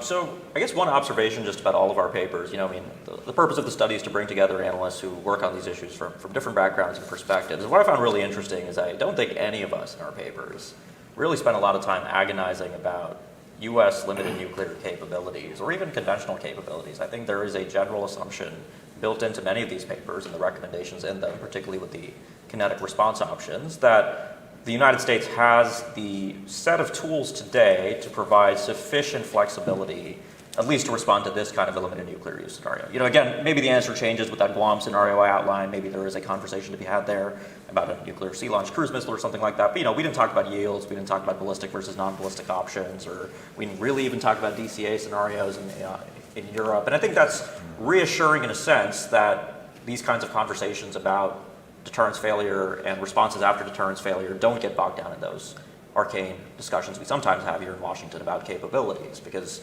I do think it's healthy to keep those two conversations separate, because we ultimately will have to potentially respond to limited nuclear use in a less than ideal world from the perspective of many of us who have very strong feelings about the kind of posture the United States ought to have or should have in the future.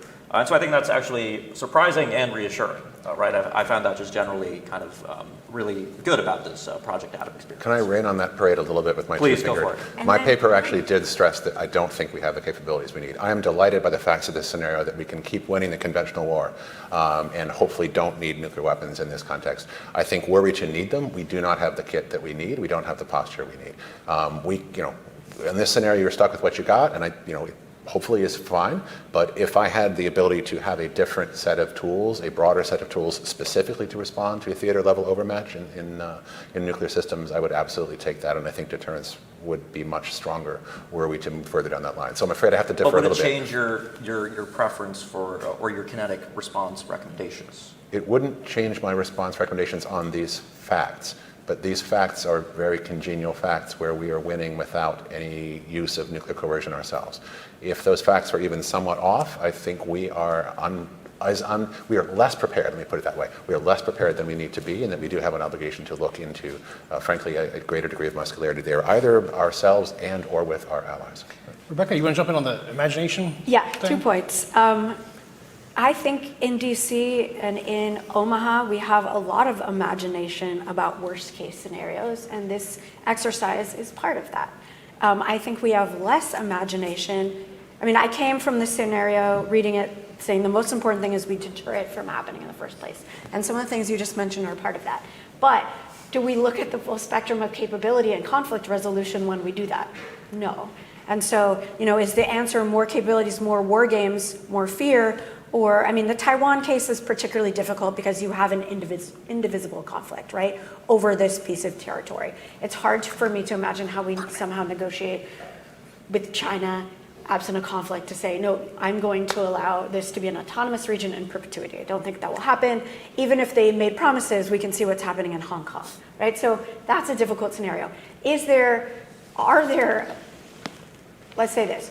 Are we utilizing the power of our imagination to think of ways that we could avoid this conflict, absent war, and not give up our values and our allies?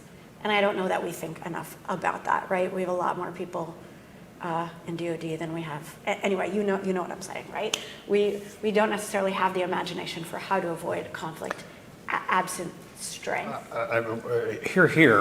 Notwithstanding all the discussion about integrated deterrence, when the head of the Federal Trade Commission says that China is not their problem, one does wonder about the whole of government ism that's going on. Can I say one more thing? Please. Do you mind? You said you were concerned about our theater capabilities or our tactical capabilities.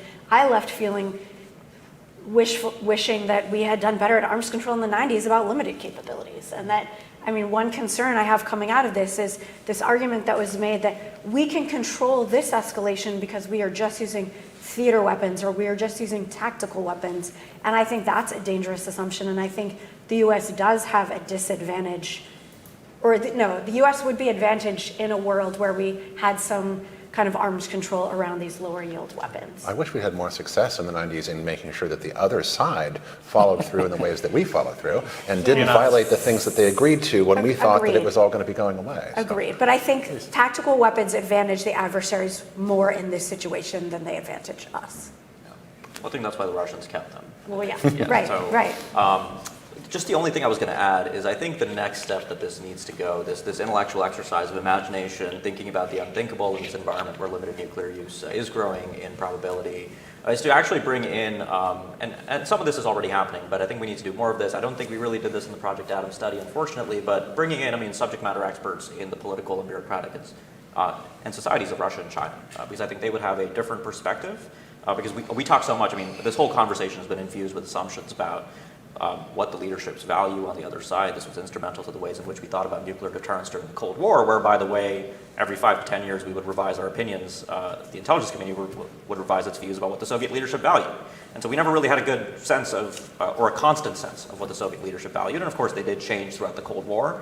But I think we need to use the entire intellectual toolkit we have here in Washington, right? These conversations about nuclear deterrence, deterrence failure, responding to deterrence failure cannot be just this conversation we have among our small community of thinkers on nuclear weapons and nuclear strategy matters. You do need to pull in the subject matter experts. You need to pull in cross-disciplinary expertise, because then I think you end up doing a far better exercise when it comes to these questions of imagination. I'm sure all of our papers have certain blind spots when it comes to interpreting the adversary, and I think pulling those people in, I think, makes that process a lot richer. Like I said, I've started to see some of that happen, and my call is essentially to make a lot more of that happen in these conversations. We benefit from pulling that expertise in.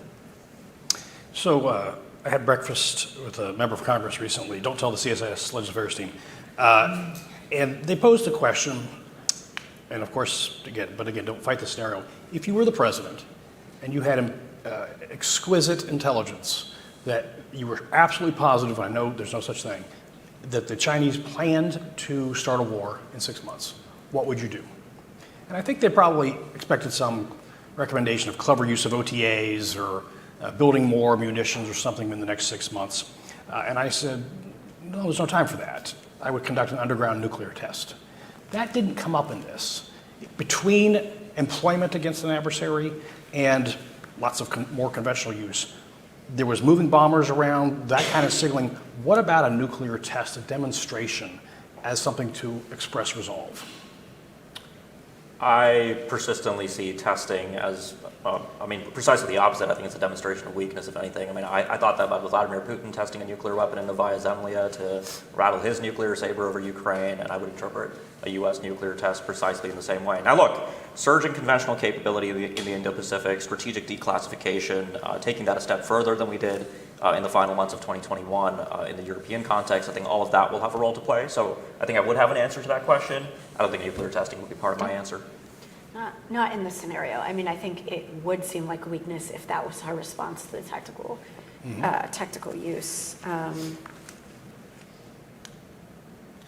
For my part, sorry. I just want to say, this maybe is what you're going to say too, but what we're trying to do is degrade the adversary's ability to continue this conflict, and that wouldn't do that. Yeah. I think some of the discussion of nuclear testing risks mirror imaging in the sense that a nuclear test is what would clearly rattle Western publics hugely, right? This goes back to my point about we are to some degree in this kind of coercive bargaining situation handicapped by our own nuclear neuralgias. And it's all well-intentioned and we're so earnest about it, and that's great, except that it to some degree advantages the bad guys.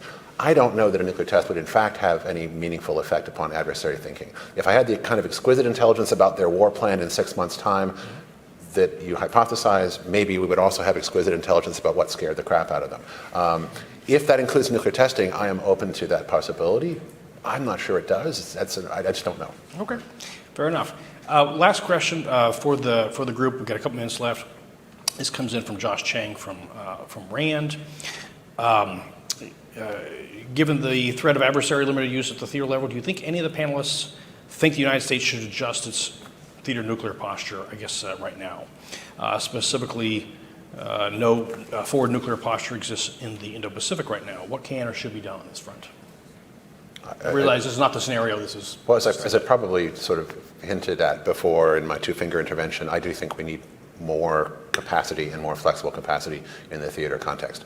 That's really hard to do in this context where we have we're sort of limited in the short term to a not super capable DCA sort of capability. Not that it's not capable, but that against a modern integrated air defense system, I wouldn't myself want to be flying one of those assets, but maybe there's secret sauce that I don't know about. That would be cool. But I do think we need more flexibility and more capacity in that sense. Hard to do that quickly, to be sure, but I think more would be needed. So I'll put me on the side of needing more capacity. Yeah. I would be concerned about what signal that generating capacity prior to a conflict would send.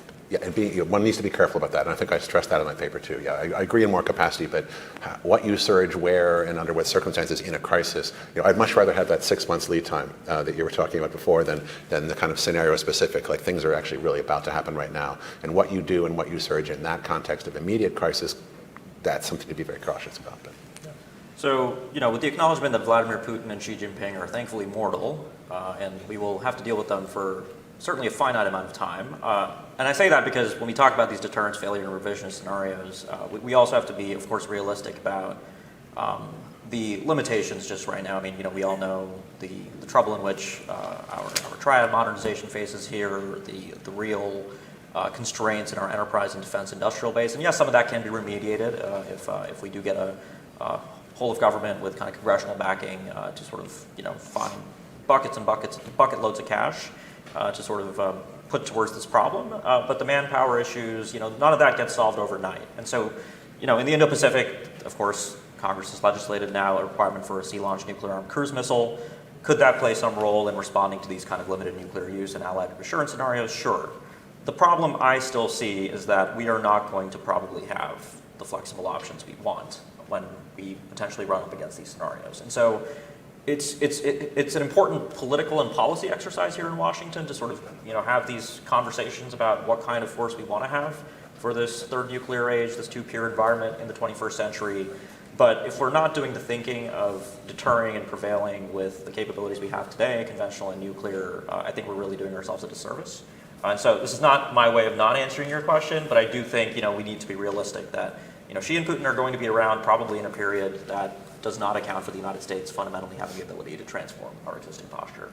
And so we need to be realistic about that when we talk about deterring revisionism by these leaders. Which is a fair point, but given the decadal processes and timelines and expenses involved in doing anything differently and getting anything new, the time to begin building what we actually might in fact want optimally to have is yesterday. So we just don't know what the world looks like 20 years in the future. So. Hence more flexibility and capacity.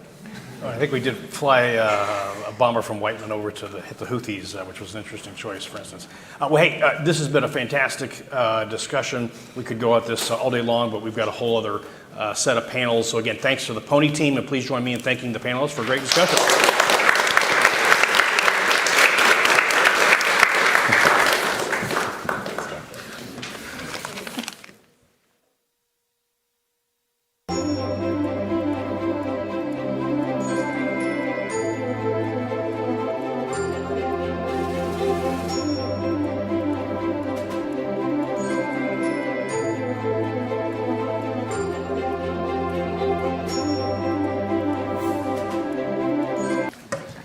All right, welcome back, everybody. My name is Carrie Bingen. I'm the director of the Aerospace Security Project here at CSIS, and I get the privilege of moderating this next panel on the role of allies in the event of deterrence failure.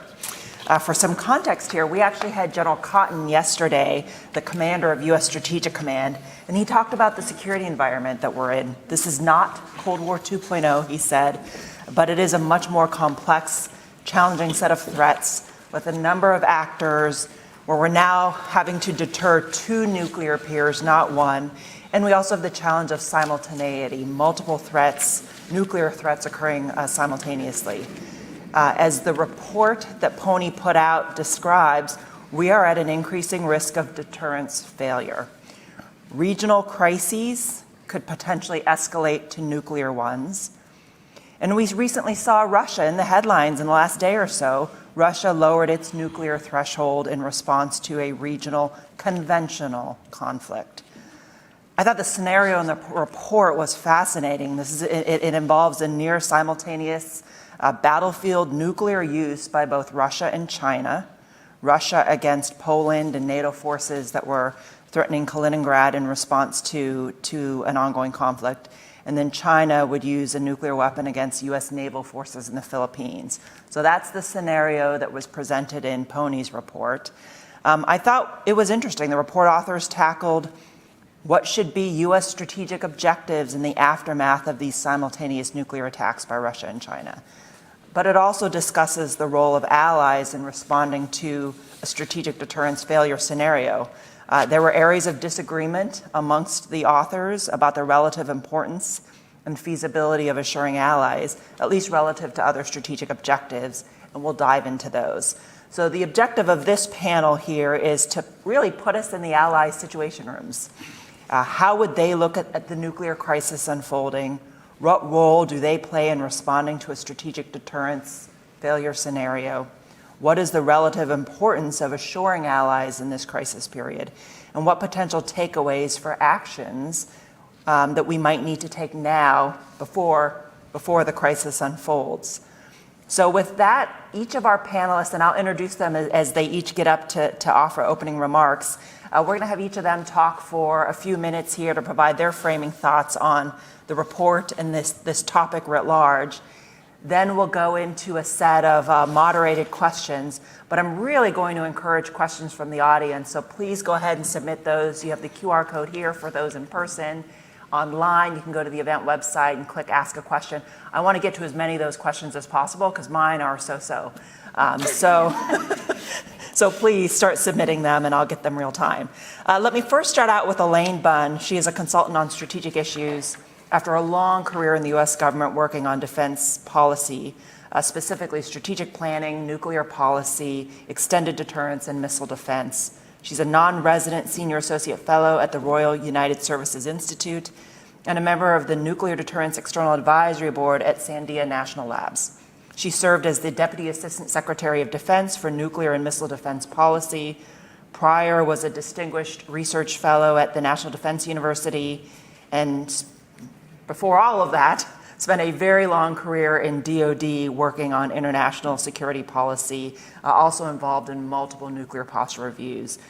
So couldn't really ask for a better person to kick us off on all these issues than Elaine. So Elaine, I'm going to turn the floor over to you. Thanks, Carrie. You left out the most important role, which is an advisor to CSIS PONI, because, next generation, mid-career, the folks who are about to be and are already doing these jobs, that's really important. All the used to be's and the once were's, you guys are the ones who are important. So I served as a reviewer, and I participated in the discussions about these papers over the summer, and I can tell you that this Project Atom, focusing on intrawar deterrence and after limited nuclear use, raises a discomforting topic, and it makes us wrestle with uncomfortable issues. With multiple objectives for intrawar deterrence that various authors posited in their papers. No more adversary nuclear use against allies and partners, no use against homelands that could lead to general nuclear war, end the war, assure allies, make sure adversaries don't benefit from nuclear use, some of the things you heard in the first panel. So how do we balance those if there's tension among them? What takes priority and why? And what role do allies play in all that? Since my co-panelists are both from Europe, I'm going to focus most of my remarks on Asia, where they require a regional focus. But you heard the scenario from Heather earlier, and I just want to foot stomp one thing, though, that multiple people have said, which is that every situation is distinct, context specific, and The situation itself, whatever eventuated, it would change over time as far as I think what our objectives were and what plausible options were. So don't overgeneralize from what you hear in all this discussion. A specific scenario, I think our last panel did a good job of emphasizing in this particular set of facts, here's what I would recommend, here's how I think about it. Different set of facts, different context, different precedent, all those kinds of things, different considerations and factors. So if every war must end, thank you, Freddie Clay, I really think we, the alliance community of experts and analysts, military and political leaders, have given very scant thought to what outcomes we can realistically expect after a limited nuclear use. I think this project really did try to tackle the hardest part of the deterrence operations joint operating concept. You folks know that from like 2007. You remember the part where it says, you know, we're going to credibly threaten to deny benefits and/or impose costs. Okay, that part, everybody, that's how you think about it. But there's another part of that jock that says that includes encouraging restraint by convincing the adversary that restraint will result in an acceptable outcome. And I think we've all come to recognize that's the most challenging part to think about, especially for the military and the DoD community, but for political leaders as well. What in this kind of scenario, which is about restraint on future actions when they've already used a nuclear weapon, or two or three, how do you think about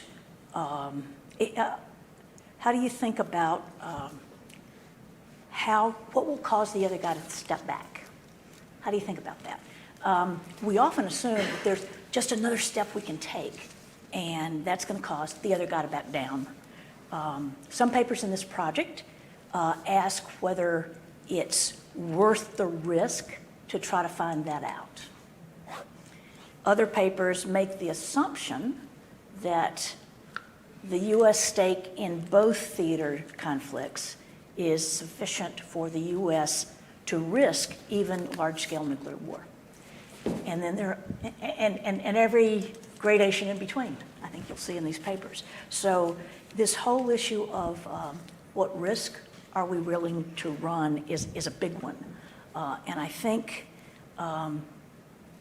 it's a big one when we think about allies in this context as well. A few observations about these papers that maybe, I don't want to repeat everything that Anki Panda said about allies. There were some interesting twists to this particular scenario in that while we have very explicit extended nuclear deterrence commitments to Japan and South Korea and Australia in the Indo-Pacific, this Project Atom scenario brings in two of the more ambiguous relationships in the Indo-Pacific, Taiwan and Philippines, where it's less clear how far the U.S. commitment to them goes. It's a matter of debate over many, many years and decades. But I would note that there are also implications in this scenario for nuclear umbrella allies as well. For example, in this scenario, the U.S. ability to continue to defend Taiwan would rely heavily on the use of bases in Japan. And so it brings up questions. Would Japan be more or less likely to allow such use after Chinese limited nuclear use in the Philippines? I mean, I can't answer that, and I don't know if Japanese analysts could answer that or not. I mean, but I think it's a matter of some debate.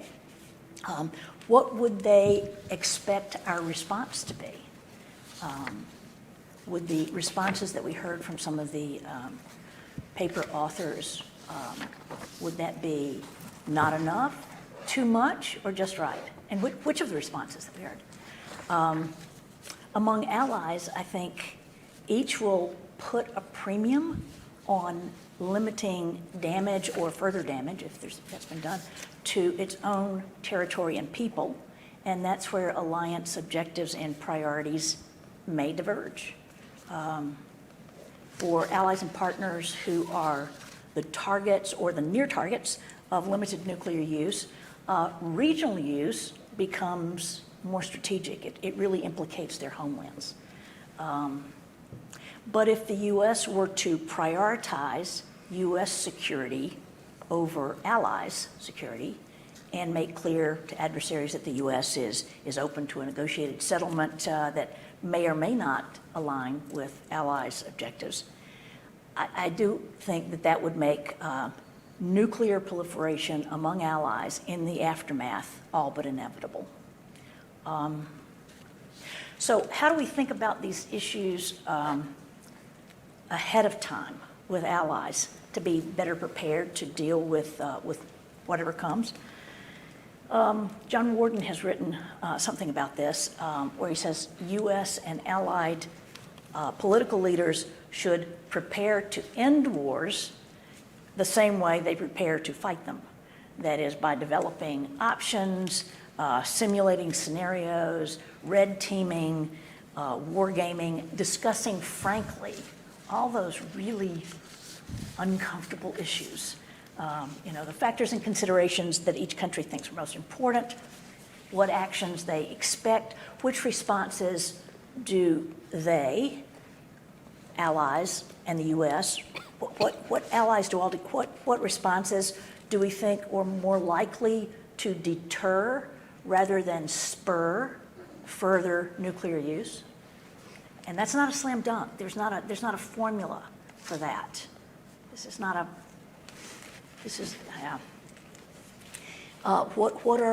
Thinking through what are U.S. and allied objectives in plausible war termination accords. That's discomforting to think about. And then there are some steps that could be taken now, like making sure that we have options, both conventional and nuclear, that adversaries would see as credible in a limited war scenario. Being resilient and able to fight through limited nuclear use so that adversaries don't come to believe that limited nuclear use will make us back down. And by us, I mean us and allies. And whether or not the U.S. chooses to respond with nuclear weapons in a limited or geographically constrained way, that doesn't mean that the conventional war is over. So how resilient and geographically dispersed are ours and allies' conventional forces, and can they fight through a nuclear environment? It's been a long time since we thought about those things. And then there's making sure that we have effective communication systems so that even in a crisis or in the middle of a war, there can be a heads of state check-in with allies, especially those most directly affected, to ask, what do you want the response to be, and how do we deal with this together? Will there be lots of disagreements in sorting through all that? Oh yeah, that won't be easy. I think it was Churchill. We love to quote Churchill, don't we? Who said, thank you, Mark. He was an American. Partly.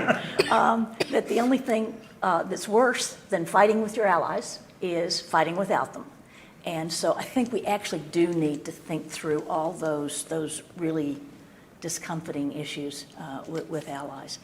I think all those things I listed as steps that could be taken help with deterrence before the fact, pre-war deterrence, not just intra-war deterrence. So it's worth doing for a number of reasons.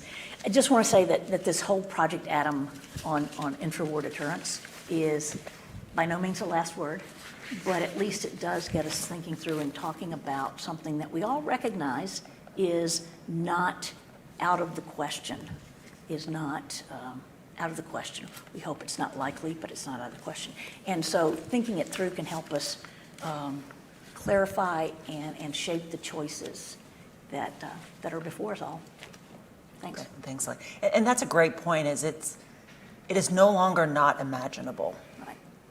as we see world events unfold. And you said something earlier on that I now am recollecting is, this is one scenario. It's very unlikely that this would actually unfold the way as it's presented. But the first thing I learned about wargaming is don't fight the scenario, but use it to make folks think about all of the issues and the tough questions Right. that you presented. And look at a range of scenarios. Yes, exactly. So now let me turn next to Mark Newton, who is the representing Winston Churchill today as the Minister of Defense, Director of USA at the British Embassy in Washington, D.C. He's the most senior civilian in the British defense staff, working with the defense attaché to deepen the UK-US defense relationship across a range of issues, not least of which is AUKUS, nuclear acquisition technology, deep experience in international defense issues, security, and diplomatic policy.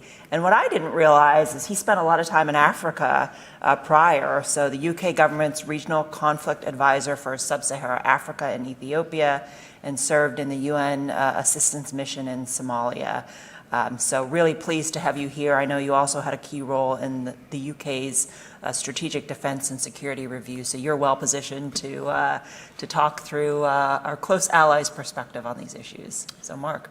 Thank you, and happy to take questions on Somalia at the end, or I may know slightly more than on this topic. It is, as ever, kind of an honour to be here, an honour to be on this panel, an honour to be with people who are expert. I will start with an apology, which is, I think Heather sent me through the report yesterday.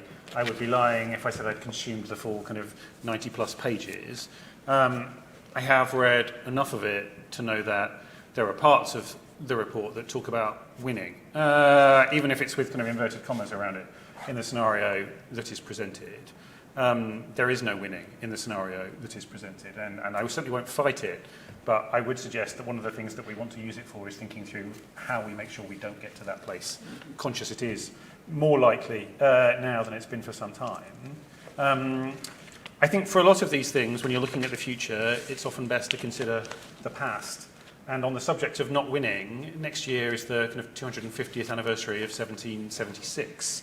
So let me speak from experience when saying when you're up against two peers, you don't necessarily end up victorious. Our three nations have an interesting history, and it's fair to say that the UK's bilateral relationship with both the US and France has had some ups and downs. You might say if it wasn't for those ups and downs, we might not be all here together, and that we helped to bring the US and the French closer together. So for that, you are very welcome. I think what it means when we're looking forward is that we have learnt the value of that P3 alliance. And I think one of the things that it's worth reiterating is quite how much we do as a P3 and why it is so valuable. We are, my ambassador spoke last week about being in a new nuclear age. Global arms control is under huge strain. Russia's illegal war of aggression against Ukraine, its irresponsible nuclear rhetoric, its saber-rattling pose a challenge that is unprecedented in recent memory. Iran and the DPRK continue to undermine the non-proliferation architecture and threaten international security. A lack of transparency from other states on the nature and extent of their nuclear programs fuels international concern. For example, the PRC's sudden and accelerated nuclear expansion. When we look at how we push back against all of that, the first thing that comes to my mind is how we managed when Russia's nuclear saber-rattling, notwithstanding events of the last kind of 48 hours, were at their peak last year. There were coordinated statements put out that were unprecedented in my kind of working for the British government, with exactly the same form of words from US Defence and State Departments, British Ministry of Defence and Foreign Office, French equivalents, that made it explicitly clear to the Russians why that nuclear saber-rattling was to be discouraged at all costs. That was then picked up by the Chinese, that was then picked up by the Indians. I think continuing to make it clear why nuclear use is as stigmatized as it has been and must continue to be is critically important. And I think when we're looking at those future scenarios set out in the report, how to make sure we don't get there is as important as thinking through what we do when we should. We only get there if deterrence has failed. Deterrence comes in a range of forms, and I think you could look at the situation that we're in Ukraine and say that deterrence has already failed in the last 12, 18 months. So what do we learn from that experience? What do we learn from how we get to where we are? And I'd be keen to get to some of that in the questions. I think I should just be very clear, because I'm here to represent the UK, that the British government continues to be resolute in making clear its commitment to delivering our deterrent, to making sure that we are providing the necessary upgrades to our nuclear enterprise, set out most recently in a paper, the Defence Nuclear Enterprise Command paper that we published in March 2024. The strategic defence review that is ongoing now and that will be kind of concluded next year will make it very clear that we will safeguard our nuclear enterprise for the next 30 years. It will make it very clear that the UK and US nuclear relationship is not just the foundation of the special relationship, but it's also a kind of indication of our collaboration across defence issues around the world. And I think, again, as we're looking at how we deter the scenario that is in the paper, making that explicit to our adversaries is critically important. Just last week, we signed the renewal of the 1958 Mutual Defence Agreement. That went into force and extended the 66 years of cooperation that we have already shared. It made it very clear that that would be the last such signing, not because we intend it to end, but because for those 66 years we have been signing the document every 10 years. We've decided that that is a piece of bureaucracy we no longer need, and the work has gone into effect in perpetuity. Perpetuity? I think, making sure our adversaries understand the nature of our deterrent, nuclear and more broad, is critical. And again, I think you look at the past to work out how things can go wrong. You look at the present to work out how we avoid the worst case scenarios in the future.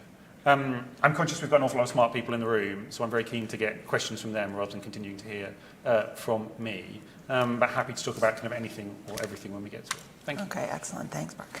So then next to Mark is Astrid Chevril. She is a visiting fellow in the Europe, Russia, and Eurasia program here at CSIS.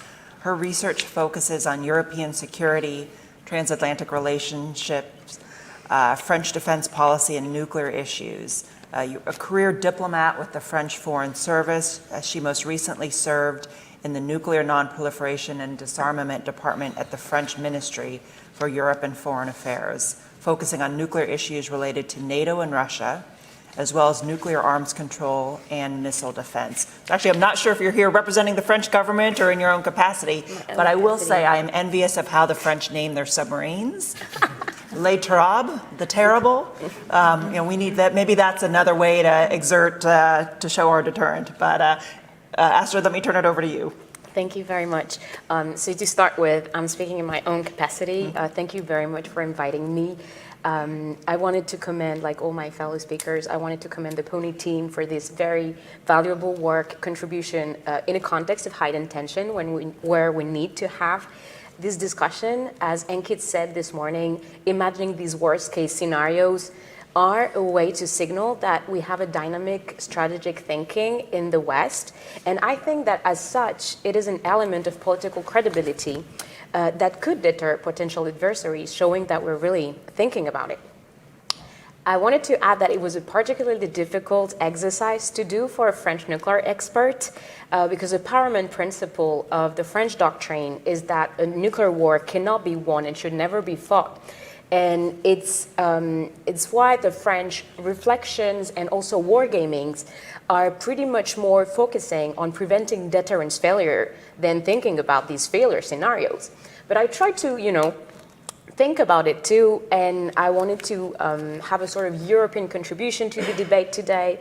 And first wanted to start by thinking about how maybe in future venues, future reports, it could be a good idea to factor the role of the two nuclear weapon states in Europe, France and the UK, as they would probably have independent responses in such scenarios. So I'm not talking about the particular scenarios that are in the report, but more generally speaking, in case of, worst case scenarios. As you all know, the independent forces of the UK and France have a deterrent role of their own, and they would likely play a tremendous role in the overall security of the NATO alliance in preventing a strategic failure.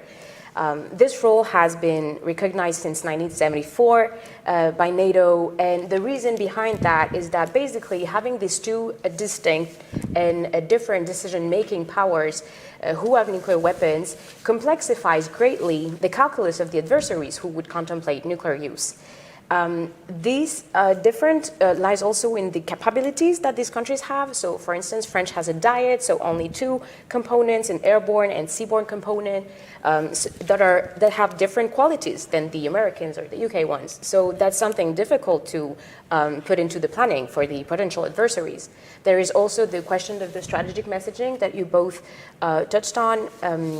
We have seen that in the recent years, in the context of the war in Ukraine, both the French, UK, US, but also NATO messaging has played a great role in being, sending the same messages, but also being slightly different. So keeping the adversary guessing, I think, is a very valuable role of that.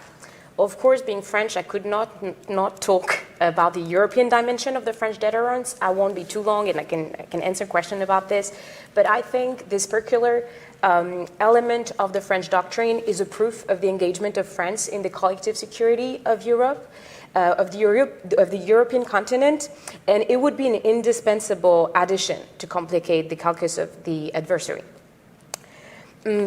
Another way to factor the role of the nuclear weapon states in Europe is also to see how the way we approach deterrence failure could inform our collective preparation.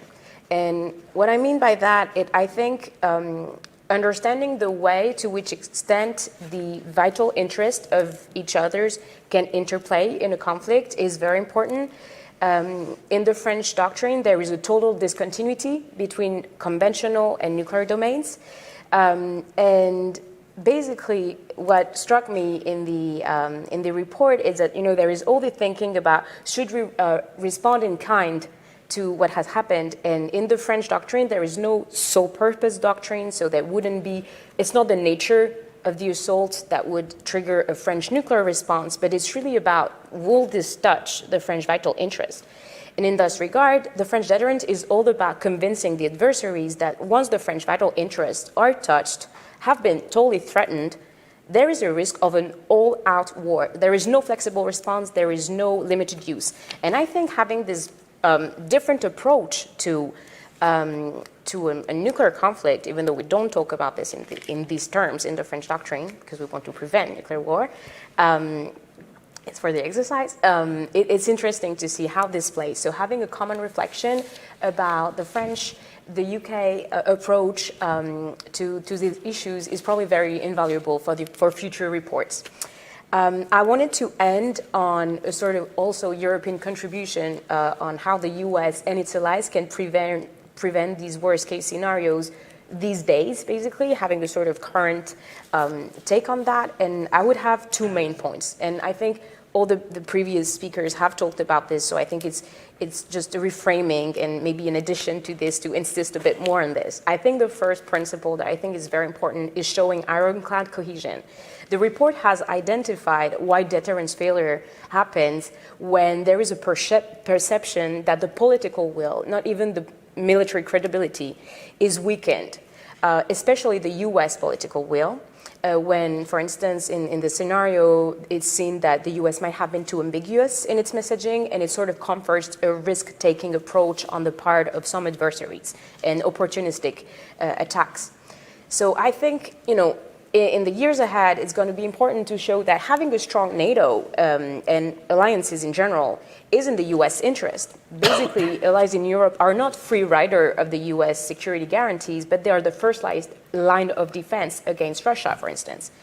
And it's paramount to avoid bilateralization of security guarantees, which could be used by different adversaries to divide and conquer. Europeans are doing their part, and I think they're really doing this unprecedented conventional rearmament of Europe. There is an increased participation on the NATO nuclear policy as well, and I think this sort of strategic appropriation is also showing that deterrence dynamics in Europe are something that are sought through. Also, it's going to be very important not to oppose the European and Asian theaters. As I said, a perception of decoupling security interests in different theaters can encourage decoupling, opportunistic aggressions, It's also important to keep in mind that some Europeans, and especially the nuclear weapon states, have interests at stake in the Indo-Pacific region. They have territories there. We have seen in the recent month opportunistic cooperation between Russia and regional proliferating powers such as the DPRK. And this is creating common security challenges, and I think it's something that we'll have to take into account in the future. Eventually, the second principle and the last point I wanted to make, and it has been, we've talked about that throughout the day, is to maintain this exorbitant cost of breaking the nuclear taboo. I think the P3 cohesion in the different statement that they've made show the determination that imposing unacceptable damages on an adversary who would contemplate breaking this nuclear taboo is still very strong. The P3 cohesion is very strong, but as Christopher said this morning, it shouldn't be said, for the sake of saying it, but it's really showing that deterrence is a political tool and it's pretty much alive amongst the P3. So there is this, and there is also keeping the moral high ground regarding non-proliferation at a time when Russia, and to some extent China, are challenging and sometimes weakening these norms to gain short-term advantages. It starts now, for instance, to show cohesion in the NPT forums when NATO nuclear deterrence, but also security guarantees with Asian allies are threatened and attacked by Russia and China. It's also by calling out proliferation patterns and by showing that we don't take it lightly, and that these topics are severe. So thank you very much. Well, Astrid, you hit on many topics that I want to dig in on in questions. Let me first start, though, with the scenario that has been presented to us is limited nuclear use in a regional conflict that was an ongoing conventional conflict that has now gone nuclear. Put us in each of your government's situation rooms. And Elaine, I'm going to start with you. Put us in the White House sit room. But look at it, what I know, and the previous panel had talked about a lot of this already, but focus on the allies piece. What's the nature of the discussion with regard to the allies? And then I'm going to ask Mark and Astrid as well, put us in your sit rooms. Yeah. So let's take a broader look, and not just these specific scenarios, but something that involved limited nuclear use against and an ally or partner was the target. I think that the allied aspect comes in very quickly. It's their neighborhood. It's potentially their own territory where this use took place. So that will be foremost. But I think even broader than those most directly affected, there will be a discussion about what does this mean for the U.S. alliance structure writ large. What would our responses? You heard some of the debates in the last panel. How would each of them be viewed by allies? How do we be sure we know what the allies, especially those most directly involved, would like to see? I mean, you can imagine that they want no more use on their territory. They don't want nukes used again. But how best to get there? What are their views about that? I do think that they would, there would be communication channels at various levels, including at the highest level, about that. We saw it, for instance, in the most recent Washington Summit statement.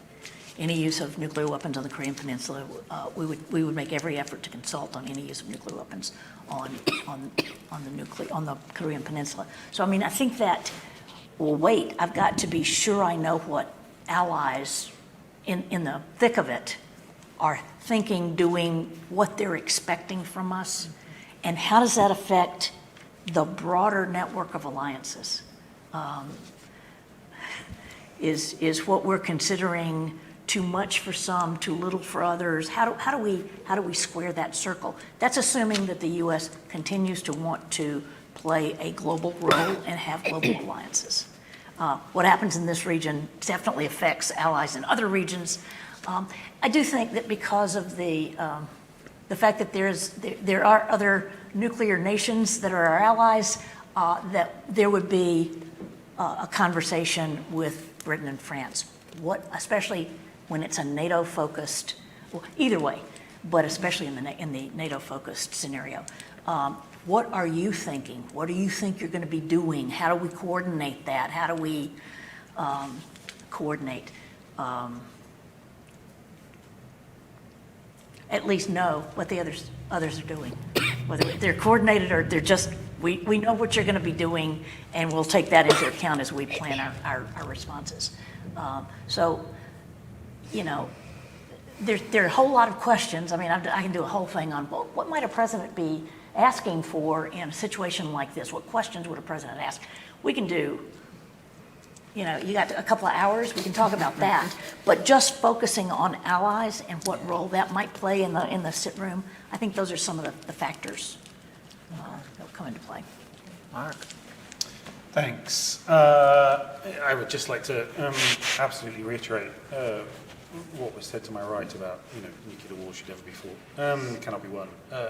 If we're in this scenario, we're in a pretty dangerous, dark place. That being said, the communications piece that was mentioned would be absolutely critical. I think we would expect that at a P3 level, communications would be kind of frequent, open, and honest about what we're all doing in any given moment, intelligence sharing, and making sure that we are keeping those channels open during and after deterrence failure would be vital. I cannot really envisage a world where certainly the UK is thinking about responses to nuclear use without talking to both the US and to France, and I expect that would be one of those things that is happening in that situation room. I also find it hard to think that we wouldn't be having those conversations without talking to the rest of our NATO partners in this scenario too. And there would be, I'm sure, a range of other allies that we would want to talk to as well. I mentioned India during the opening comments, and I think if you are in this scenario, then the Russians, the Chinese, have made a decision to abandon the global south.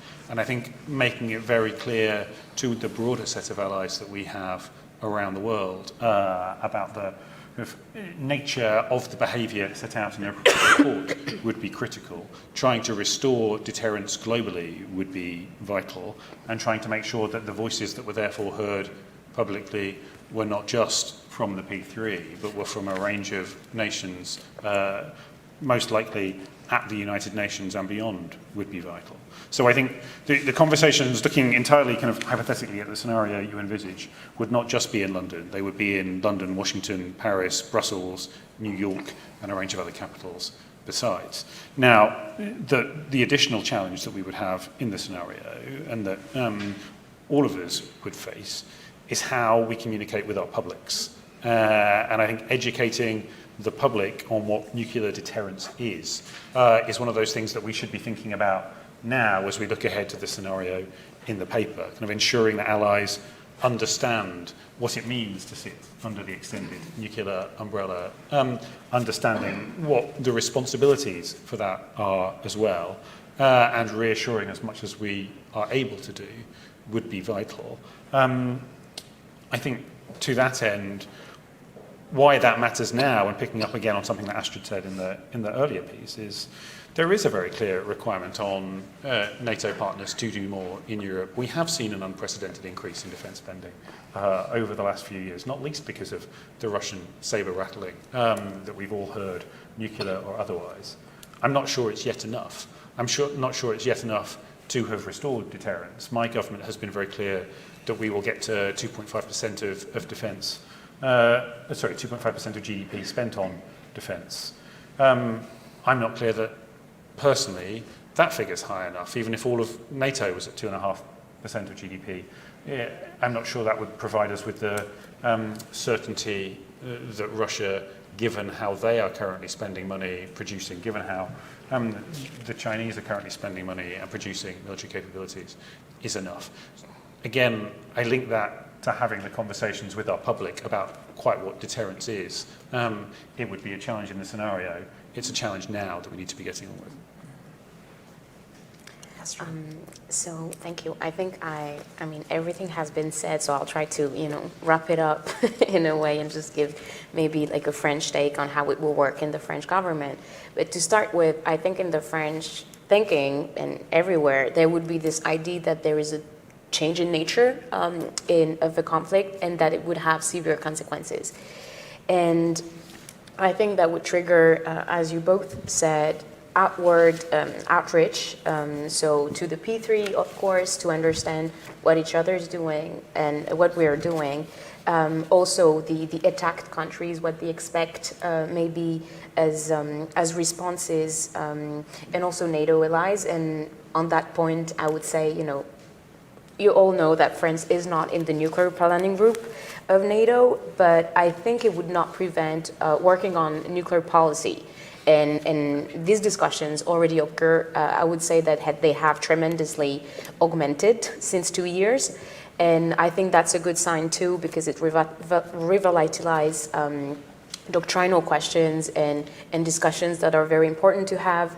And having this global condemnation would also, rely on these messagings that we have in NATO and in other forums. So I think that's one point. And when looking inward or more at the internal process in France, I think, as you all know as well, the system is pretty much very centralized in France in terms of decision making. So the French president would make alone the decision to respond to a nuclear use in a conflict. Basically, he would have options prepared by his special staff, and he would decide alone what to do. And I think this comes back to a point that we all have sort of touched upon, but not really dived into, is the definition of the aims and how basically the teams before would have thought through the problem of a nuclear war and defined the priorities. There is the winning part, but there is the restoring deterrence part. I think in the report we can see that the people who wrote the different pieces don't have the same ideas of what the priorities. Some people consider that having a territorial status quo is a priority, a higher priority than restoring deterrence. Others see it the other way around, and I think that's definitely something that could be, I wouldn't say solved, but at least that could be an interesting discussions to have between operational practitioners, military guys usually, and political advisors who sometimes have a different view of the outcome of such difficult situations. And I think the event of today and these type of discussions are typically a type of a venue where we start to think about this, even though it's very difficult. Well, that's a great point. I mean, those were all American authors, and they were not aligned on strategic objectives. And so now add the allied component, and it would be magnified. I want to pick up on a discussion point from the last panel as we think about responses and military responses. Would a nuclear response be necessary for the United States to reassure its allies, to restore deterrence and restore the credibility of our deterrence? So do our allies assume that the U.S. would respond with nuclear weapons? We'll go in a jump ball round. So I think the very short answer is no. But you probably want me to say more than that. I think the first thing, on top of that is that we really shouldn't speculate about what the US may or may not do in a scenario and advise whether they should or should not carry out a nuclear response, right? That will be a US decision. But what we have seen, what the Strategic Posture Commission recommended, was advice to the US government that recommends giving the president as many options as possible so that in any scenario he or she can decide on the most effective and appropriate response. And I don't think the response to nuclear use should always be absolutely a nuclear one. I think it's very important that when we're thinking about deterrence, we're talking about essentially the 3 C's: credibility, capability, communication. We must make sure that when we're thinking through the response to any use of nuclear weapons, we are trying to get back to deterring them from being used again. That means, frankly, our adversaries being clear about our resolve, our willingness to use those deterrent capabilities, should we wish to. It means making sure, though, that we can demonstrably threaten their assets. And that doesn't need to be through the deterrent, but for the UK, our continuous at-sea deterrence absolutely makes sure that we always have that second strike capability. Finally, it's making sure that we are credible and we are communicating that to our adversaries. And again, being very explicit about what we would do to some extent undermines that credibility. They have to be clear that we have a range of options that we could choose from and create a degree of uncertainty in their minds. I think, an adversary must understand, I'll add a 4th C, comprehension, the implications of their actions. We need to make sure that we are explicit in saying that a response would come. We need to be able to deliver that deterrence impact. But I don't think it ever helps us to say, if you do X, we will do Y. Whenever I hear a question that is, what do allies think? Allies are not a monolith, and even a particular allied country is not monolithic. There will be, luckily we have democratic societies as allies, and so you're going to get a range of views within each country. We've seen that before. The official view, as communicated by their leader, I think, is probably what you're talking about. What would the collective, the ally and its leadership, what would they want? It's kind of interesting as we play different scenarios and war games and tabletops and that sort of thing with various allies.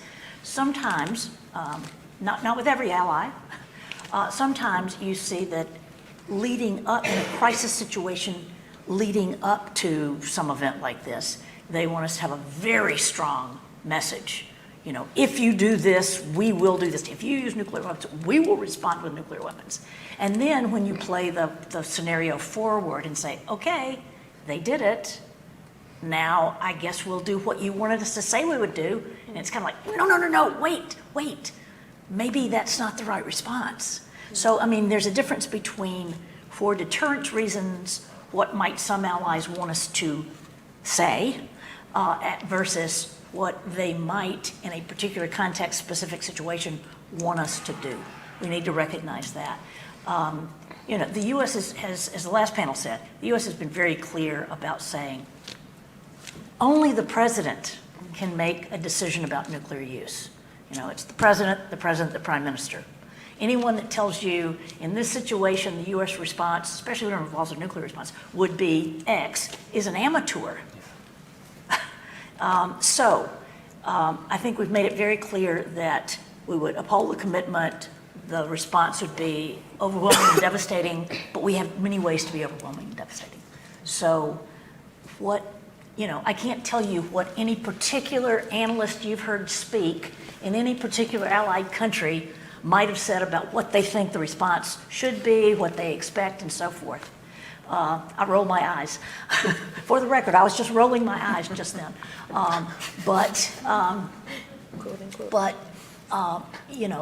That's really not.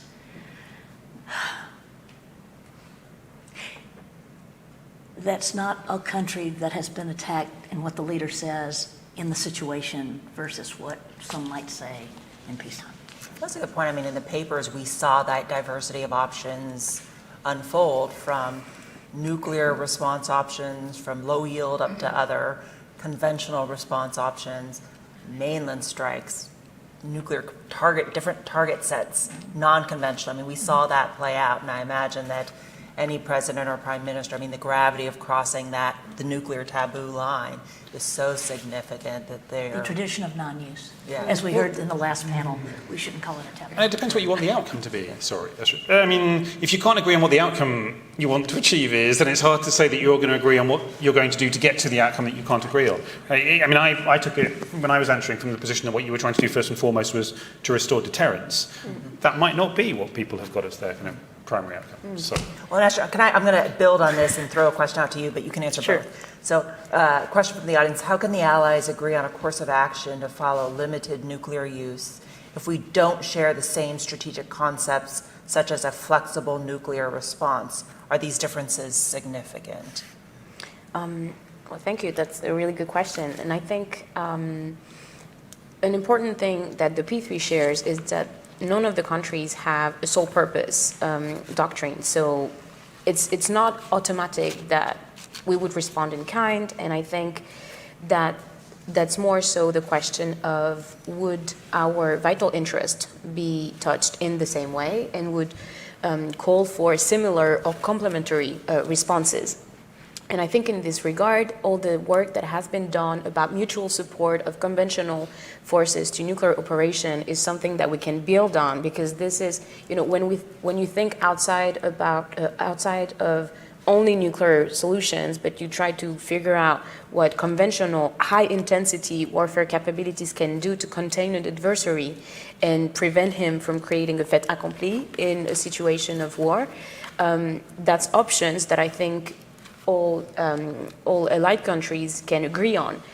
So I think, on the contrary, the differences of doctrines within the P3 and even in the alliance, when you think about more broadly military doctrines, is more something that enriches the debate than it prevents, relevant responses. It's very important that everybody's able to understand where each country starts its thinking, and maybe have a sort of division of labor as well. So I think, no, on the contrary, it really complexifies and complement the response. Yeah, so let me ask another question here. This is from Dan Wang at DITRA, and I apologize, it's long, so I may butcher this, but we talked a bit about prioritization. So in a regional conflict involving multiple allies, how does the United States navigate potentially conflicting priorities among those allies, particularly in a nuclear scenario, while also ensuring the long-term cohesion and longevity of the alliance post-conflict? And this is just one region. This scenario also presents two different regions. I mean, we have European allies here. Elaine, you could maybe also represent the Indo-Pacific perspective, but how do we think about prioritizing within a region and then across regions? And then how do we lay the groundwork for alliance cohesion going forward? That's a tough question. When it comes to, it almost sounds like we're certainly not talking about prioritizing our explicit extended nuclear deterrence allies one over the other, because I love all my children equally, and I love all my allies equally, and no, I don't think that's the kind of prioritization that we're going to get into. No, choose between the UK and France. So in that case, let's see, better food. No. Outrageous. Sorry, I've thrown you off. Because they're going to be screaming for Poland, NATO, let's focus on the European theater, but you also have this China, Taiwan, Philippine scenario unfolding. Right. So I guess if what you're talking about is the prioritization of the objectives that we talk about, in other words, is there a conflict between we want further nuclear attacks on our ally or allies, whoever's been hit, to stop, and we don't want any more nuclear regional attacks. We don't want attacks on the homeland and a path to general nuclear war. We don't want the adversary to have benefited from this first nuclear use, and those kinds of objectives, if that's what you mean, as opposed to prioritizing allies, which we're not going to do, then yeah, that is why President, Prime Minister, President is such a hard job. It is, I mean, they don't these objectives don't necessarily have to conflict. And if they, because look, as I said, every nation is going to want no damage or no further damage to their own territory and their own people. But I think we've also, because we are in alliances, we figured out that doing it together and not throwing one or the other under the bus is a better way to get to almost any objective, almost any of those objectives. If there is a conflict among the objectives, it's really that's a president kind of decision. Prime Minister, sorry. So two things, if I can. And one, as I said earlier, I think the most important thing from looking at these scenarios in the future is working out how we don't get there. Yes. For a very long time, you know, the US is, and I'm kind of slightly reducing this and also speaking for the US, so forgive me on both counts, but the US theory of war essentially was to be able to win two wars concurrently. That changed in recent decades to be able to win one war and deter all others. And what you've seen in the scenario is that breaking down.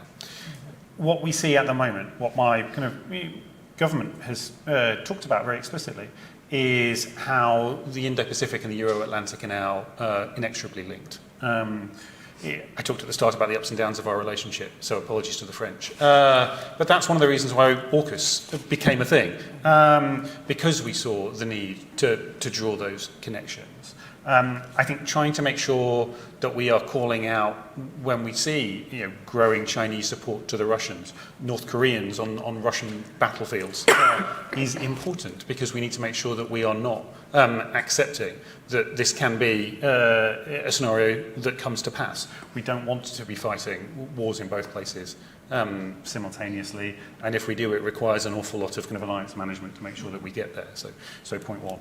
Point two, we need to establish that different allies have different roles, and so if we are in that scenario, the US commitment to NATO is very different to the US commitment to extended deterrence in the Indo-Pacific, without picking favourites. But the US and the UK commit their nuclear capabilities to NATO. NATO has the dual-capable aircraft missions. The French have a very important role to play in deterrence in Europe. That's not comparable to the Indo-Pacific, where there isn't an alliance, where you've got a series of bilateral relationships between the US and her allies, and where there isn't the same kind of governance structure to allow for coordination in the Indo-Pacific. So, I think in terms of what we would all do, our experience and our contribution to the scenario would be unique. And, the UK's role in strategic deterrence failure would be very different to Australia's, for example. So, yes, you wouldn't be picking favourites between allies, but you would be expecting allies to do different things in each of those scenarios. Thanks. Yes. Well, just to add, to finger on that, I think in the report, the main aspect of credibility that is seen as a trigger of deterrence failure is that there is no political credibility, but it's not so much a question of not having a technological or a military credibility in the alliances. So I think what we see today in terms of complementarity of the P3 in their endeavors in the nuclear domain is that they're trying to keep these three points of the triangle, the political credibility, technical and military credibility, at the same level. And I think if there was a deterrence failure, each of these considerations will have to be taken into account. And I think the first one is the political one. Showing cohesion would definitely, be a first response, and that's what's expected from any of the nuclear weapon states that are in alliances. Now, Asher, I'm going to go back to you here, because you mentioned in your opening remarks the concern about opportunistic aggression. And this question is from Matthew Koslow at the National Institute for Public Policy. In the proposed scenario, there is a coordinated aggression against U.S. allies. In your experience, how aware and how concerned are U.S. allies about the prospect of opportunistic or coordinated aggression and the implications for the United States and the allies in that scenario? I think I'll speak from a French point of view and how the things are thought through. Obviously, this is something that is looked at. The French doctrine basically has this principle of being able to answer to any state threat that could have negative effects on its vital interests. And so it's not planification on only Russia, for instance. France is ready to, with the permanence at sea in particular, answer to any threat to its vital interest in the nuclear realm, even if it's simultaneous.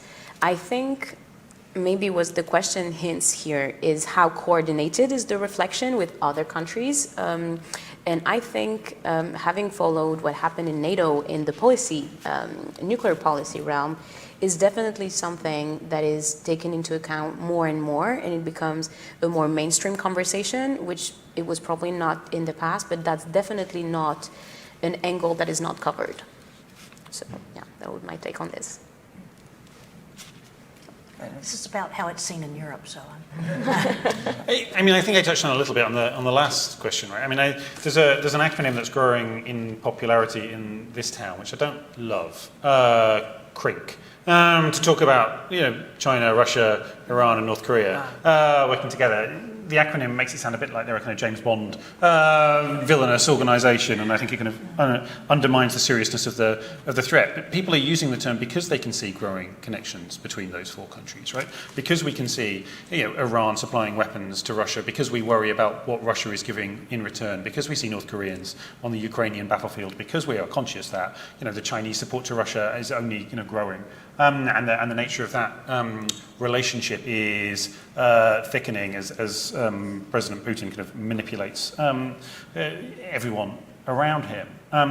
And making sure that we are thinking through the implications for that. And making sure that we are thinking through exactly the potential for these kind of opportunistic strikes is very important as we are doing our scenario planning. If we were to see, as we talk about in the scenario, kind of a move on Taiwan, and that is supported at the same time by kind of Russian opportunism, wherever it may be, that poses very serious questions to the US and all of our allies. Again, I come back to the point that what we've got to use those scenarios for is to make sure we don't get to them.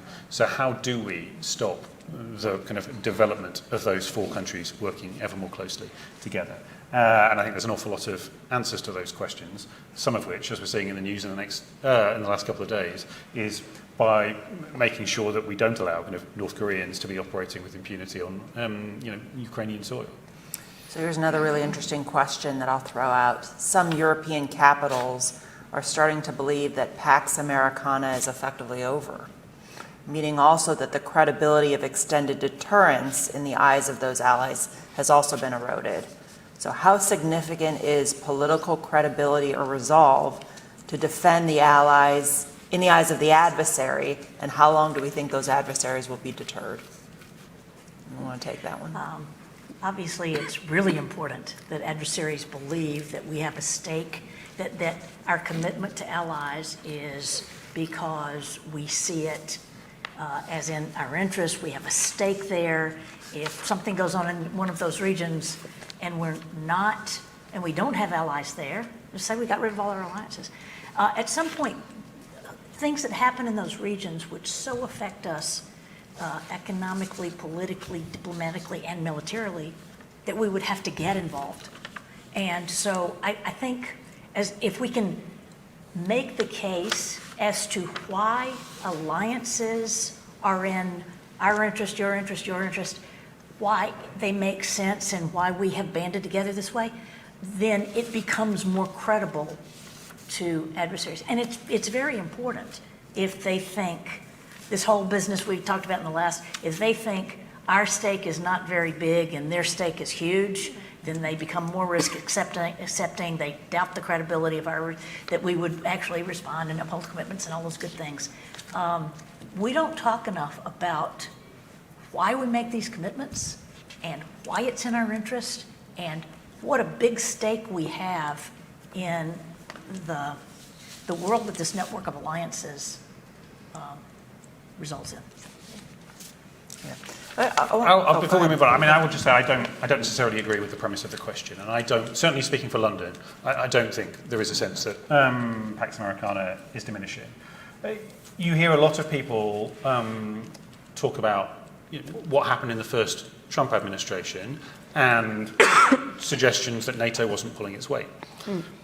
But frankly, what President Trump was doing is what multiple presidents have done before him, what the UK government has done for a long time, which is call for people to be spending 2% of their GDP on defence. We need to.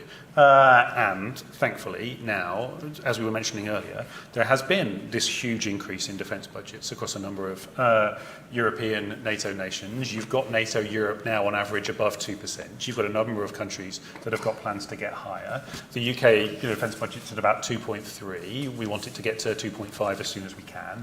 Personally, I would like it to be higher than that. There's got to be an understanding that Europe has to take its own security just as seriously as America takes European security. It is not fair to expect America to be kind of doing things in Europe that Europeans are not prepared to. And you could say the same in multiple other places. That doesn't mean that there isn't a Pax Americana. It just means that allies have to have a very significant stake in supporting that Pax Americana. Okay, please go ahead. A quick to finger, because I think that the question that also was asked to a lot of French people, so especially me being in DC, about the European dimension of the French deterrence. Is it like sort of competitive offer that would respond to a withdrawal of U.S. security guarantees in Europe, for instance? And I think that's very important to see that even this. This part of our doctrine is not something that is supposed to replace U.S. security guarantees, but is pretty much a complement. And there is no wishful thinking in Paris about, the U.S. going away from Europe. On the contrary. And I think seeing how these alliances have been, the cornerstone of the peace in Europe for the last century, I think is something to be remembered, because I think we've kind of lived with, this peace especially people from my generation don't know much about war, so you take it for granted, but understanding why these alliances are important for basically the survival of your nation is something that is a sort of prerequisite. And it's not that having discussions about how these different guarantees intersect and play out together is a problem. On the contrary, I think this appropriation of these debates show that both American planificators or thinkers about and European thinkers about strategic issues are making it their own and understand why it's valuable and how they can work together. So I think there is definitely no thinking about the U.S. just completely leaving. And I think my personal take is that the nuclear security guarantees of the U.S. would probably be the last piece if the U.S. would withdraw from Europe. So definitely not a self-fulfilling prophecy in this regard, and it's important to keep all these reflections complementary and see that they're important. So I want to build off of this. We talk about allies taking more ownership and responsibility for their own security. How would the United States, the United Kingdom, and France, how do you look at the proliferation aspirations of U.S. allies? And I'm going to go to a question from a scholar at the Korea National Defense University. So what do you think of friendly nuclear proliferation to countries like South Korea and Japan, just like we have with our European nuclear allies? Is this still unrealistic to the United States and potentially harming to U.S. interests, despite the dangerous security environment that we're in? Yes. Okay, you gotta give me more than yes.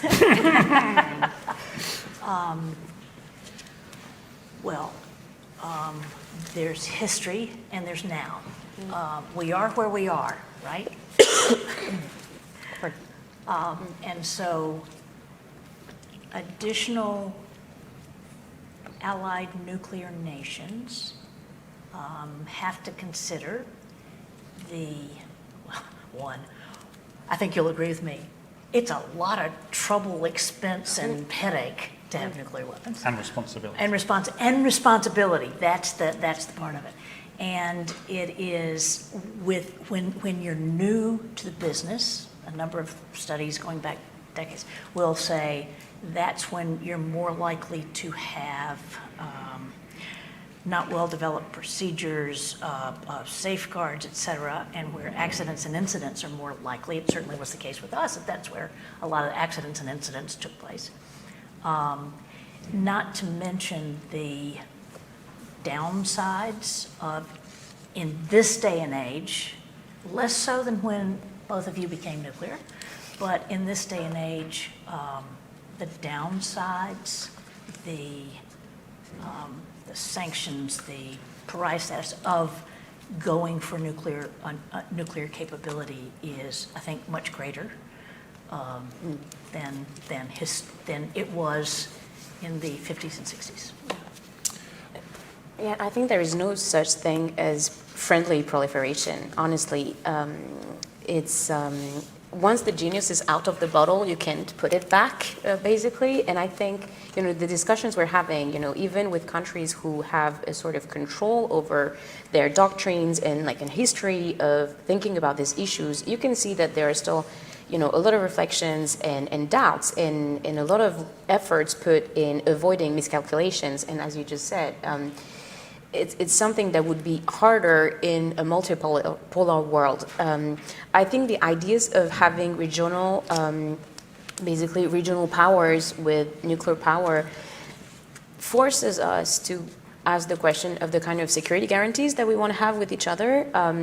And definitely, I think the response is not to encourage proliferation, because I think that would be a sort of, I would say, quick fix. It's not the case. It's very expensive. It's very long. So there would be a gap in between also. But it's also how you can find other ways to deter potential regional adversaries that are not nuclear. And I think there is the question for South Korea. We sometimes read articles about, Ukraine, should Ukraine have kept the nuclear weapons, stuff like this.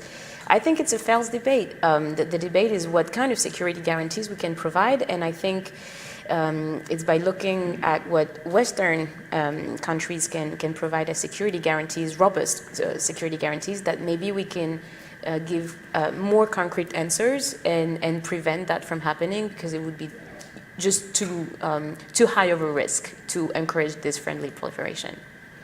I completely agree with what's said on both sides. And then I think it's incumbent on me just to add that the UK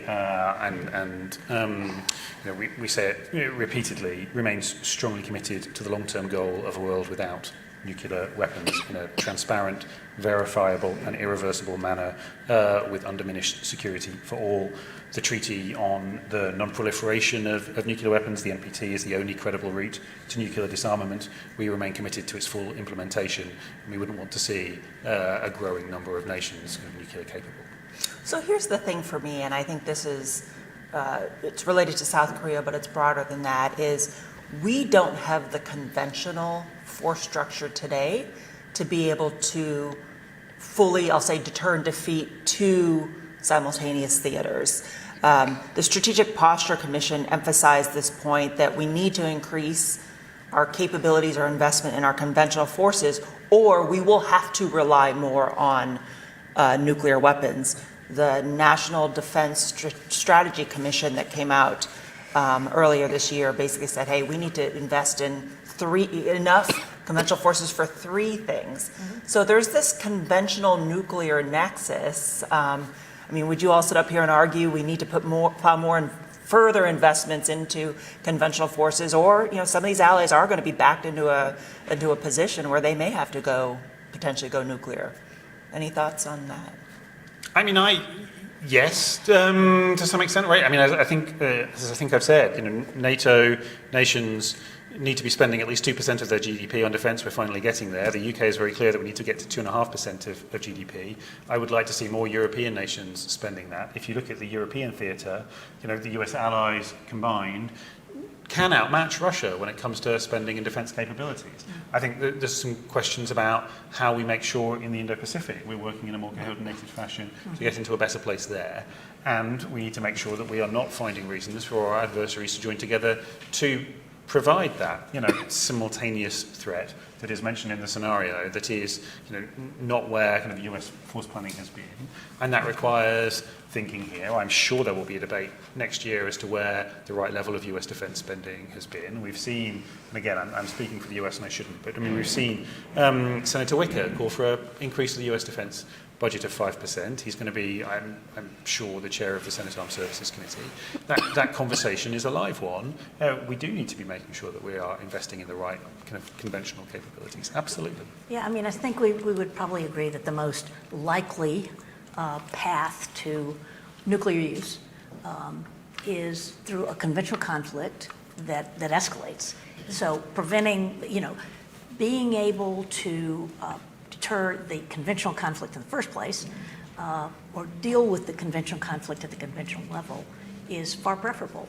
And it's not just, people pose this as, well, you can either spend it on nuclear or conventional. Well, that's kind of a false trade-off, I think. We need to do both. Allies have done and are doing and can do more conventionally as well. And that then gets to the coordination of planning and how do we marshal the capabilities of very capable allies who are not nuclear weapons states, but who have very impressive non-nuclear capabilities. How do we use that as part of conventional deterrence? U.S. planners early in my career, which goes back a long way, they never wanted to, when they're thinking about, do we have the forces for 2 simultaneous conventional wars, or fight one, deter the other. You don't want to include in that planning allied forces because, gee, they might not be there. We're going to have to include in our planning thinking allied capabilities as this.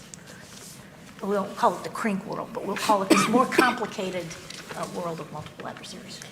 Really quickly on this one, I totally comment what you say, Elaine, about the fact that when you have nuclear weapon, it does not, you don't take it for granted that you don't have to spend anything on conventional arsenals. And on the contrary, all the nuclear weapon states have pretty, robust conventional capabilities, also because they realize that the credibility to wage a very high intensity warfare is key to discourage this early escalation in a conflict.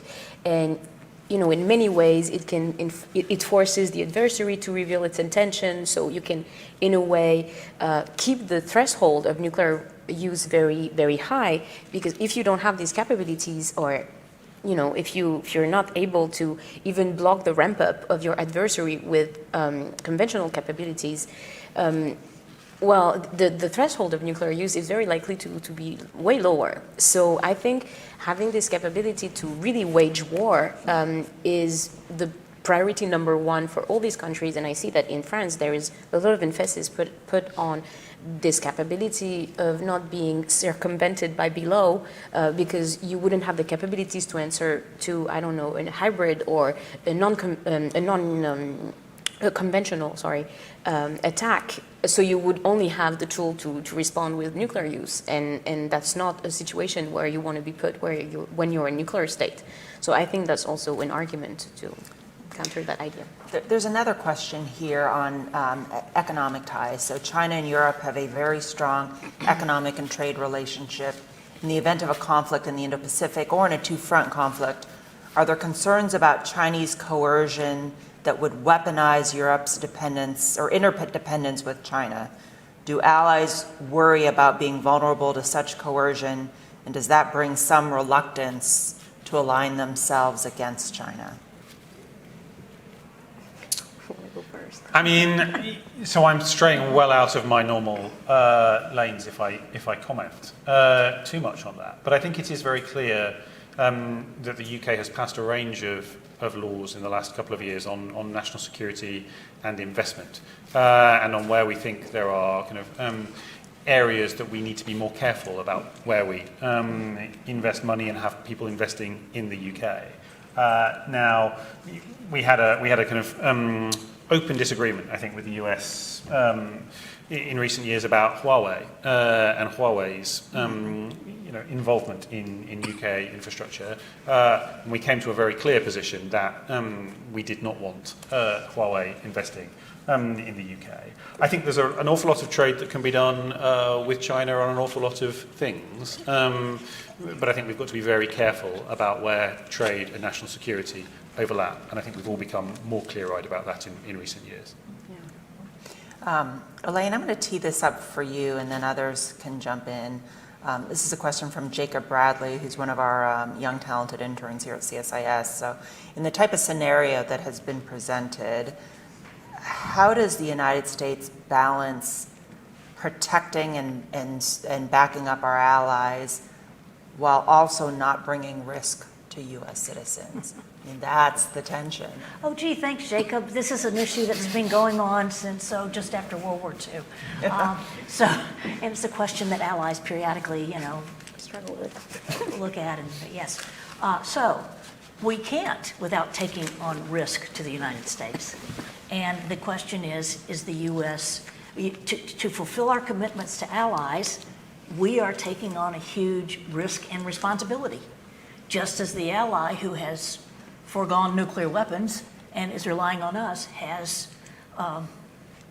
struck an amazing deal that puts that responsibility on us, and they're relying on us. So, look, we have been at risk from Soviet then Russian nuclear forces, massive forces, to the homeland for decades and decades, since the 50s. And we have still maintained those commitments to our allies in Europe and in Asia, though fewer were worried about the Soviet Union and Russia, Japan to some extent. And so we have faced this over the decades, and it does put us at risk, and that's why it's so important to figure out, to make the case, to say these alliances are in our interest.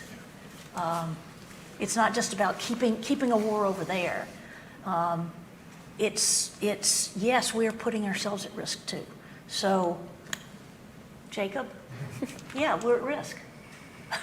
But to be clear, this is not a one-way street. Article 5 of NATO, attack on one is an attack on all, Yes. Has only Time invoked. been cited once after 9/11 when the US homeland was attacked, and which is why NATO allies found themselves in Afghanistan alongside the US, making sure that we're reducing that threat from violent extremism. So absolutely, to your point, but it goes both ways. It goes both ways, absolutely. We can have another several hours about why that's the case and how that's the case.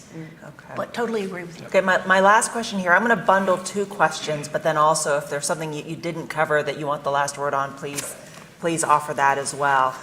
So twofold. One is from Madeline Chang, who's a former CSIS intern now at Satellite Industries Association, particularly for Elaine, but really for all of you. Through your long careers in defense policy, how have you seen the conversation around deterrence failure evolve to the point where we are now? And then another question from an anonymous person in the audience: how should the relevant governments go about educating the public about deterrence, and what would that look like? We've talked a lot about that. Well, since I have the longest probably career in this area, having come into it in the late 70s, going through the SS-20, the Soviet SS-20, the Pershing IIs, the ground launch cruise missiles, all that, coupling between the alliance, all those debates, I saw it. Look, when the threat perception is this could actually happen and I'm worried about it, then the conversation about deterrence failure goes up. And so early in my career, 70s, 80s, a lot of discussion about what would we do, what would we do together, what would the U.S. do, lots of discussion about that. We saw it after 91, we saw that discussion of deterrence, much less deterrence failure, kind of fade away for a while. And then it was, those of us who thought about this really focused more on, okay, North Korea and then the world that we have come to know today. So it has done one of these. It may not be quite up to the level it was then, but it's so different. It's as General Cotton said, it's not a Cold War 2.0. This is a different kind of situation. So I guess the quantity of discussion may have gone like this, but this does not equal this. These are not the same kind of situations for thinking about limited nuclear use. I can't claim to have the same length of career as Elaine, but in the kind of late 70s, early 80s, my father was flying in the UK, then a strategic bomber, the Vulcan. So it's always been a conversation that's happened in our home. I'm going to take the opportunity just to thank Heather and for the team at PONI, because I think you do an extraordinary job of talking about nuclear issues, about getting people interested in nuclear issues, about getting the next generation, and that kind of makes me slightly sad that I've become old enough that I now talk about the next generation, interested in these issues and recognizing kind of why they are so important, why deterrence is so critical. And so the more that we can keep having these conversations, the more that we can keep talking about it, the more that we can keep talking about why deterrence matters and matters to the US and all of her allies, and why it is so important, needs to be consistent, sustained, and done collaboratively, the better. So, because it's the last question, a huge thank you to Heather and for all of you here for taking an interest. Yeah, I won't answer on the long career question because I won't claim that I have a very long career. I would be more in like the mid-career, but definitely what I have seen in the past years working on these issues, being in the French MFA, previously working on nuclear issues in NATO, which is a particular position to work on when you're French. I think the outcome of all of that is that I saw that the war in Ukraine was really a moment of realization that these issues are more relevant than ever, and especially for people entering their career. And I think there is a sense too, because these people have been raised with that war on the continent, there's this sense that we need to have these moral questions about nuclear weapons, and that we have to take into account the potential criticism of people on nuclear weapons, but that we also shouldn't have a naive view of nuclear weapons. And definitely, I think the war has been a moment to realize that, yeah, NATO has probably not been attacked because it's a nuclear alliance. We are in democratic societies, which is a good thing. Our governments are accountable for what they do with nuclear weapons. That's a good thing. It's important that there is a vivid discourse and debate in the public opinions. Yeah, we also have to show that the existence of nuclear weapons are important and that they really provide a durable security for our countries. And I think putting this into the public debate is important too. No, that actually all three of you, this was so well said. And Astrid, I go back to one of your comments, which is nuclear wars cannot be won and they must never be fought. But one of the things that I take away from that is then that requires a strong nuclear deterrent. And I think I also want to echo thanks to Heather Williams and the entire PONI team and this Project Atom effort, because you're putting out there really hard questions that do need to be debated and thought about ahead of time so that we can put in place the policies, the actions, and the investments now so that we set ourselves up well. So thanks Heather and the CSIS PONI team, Lachlan, Kendra, and then our streaming and broadcasting team as well. And thank you three. This was a fantastic discussion. Thank you. Thank you.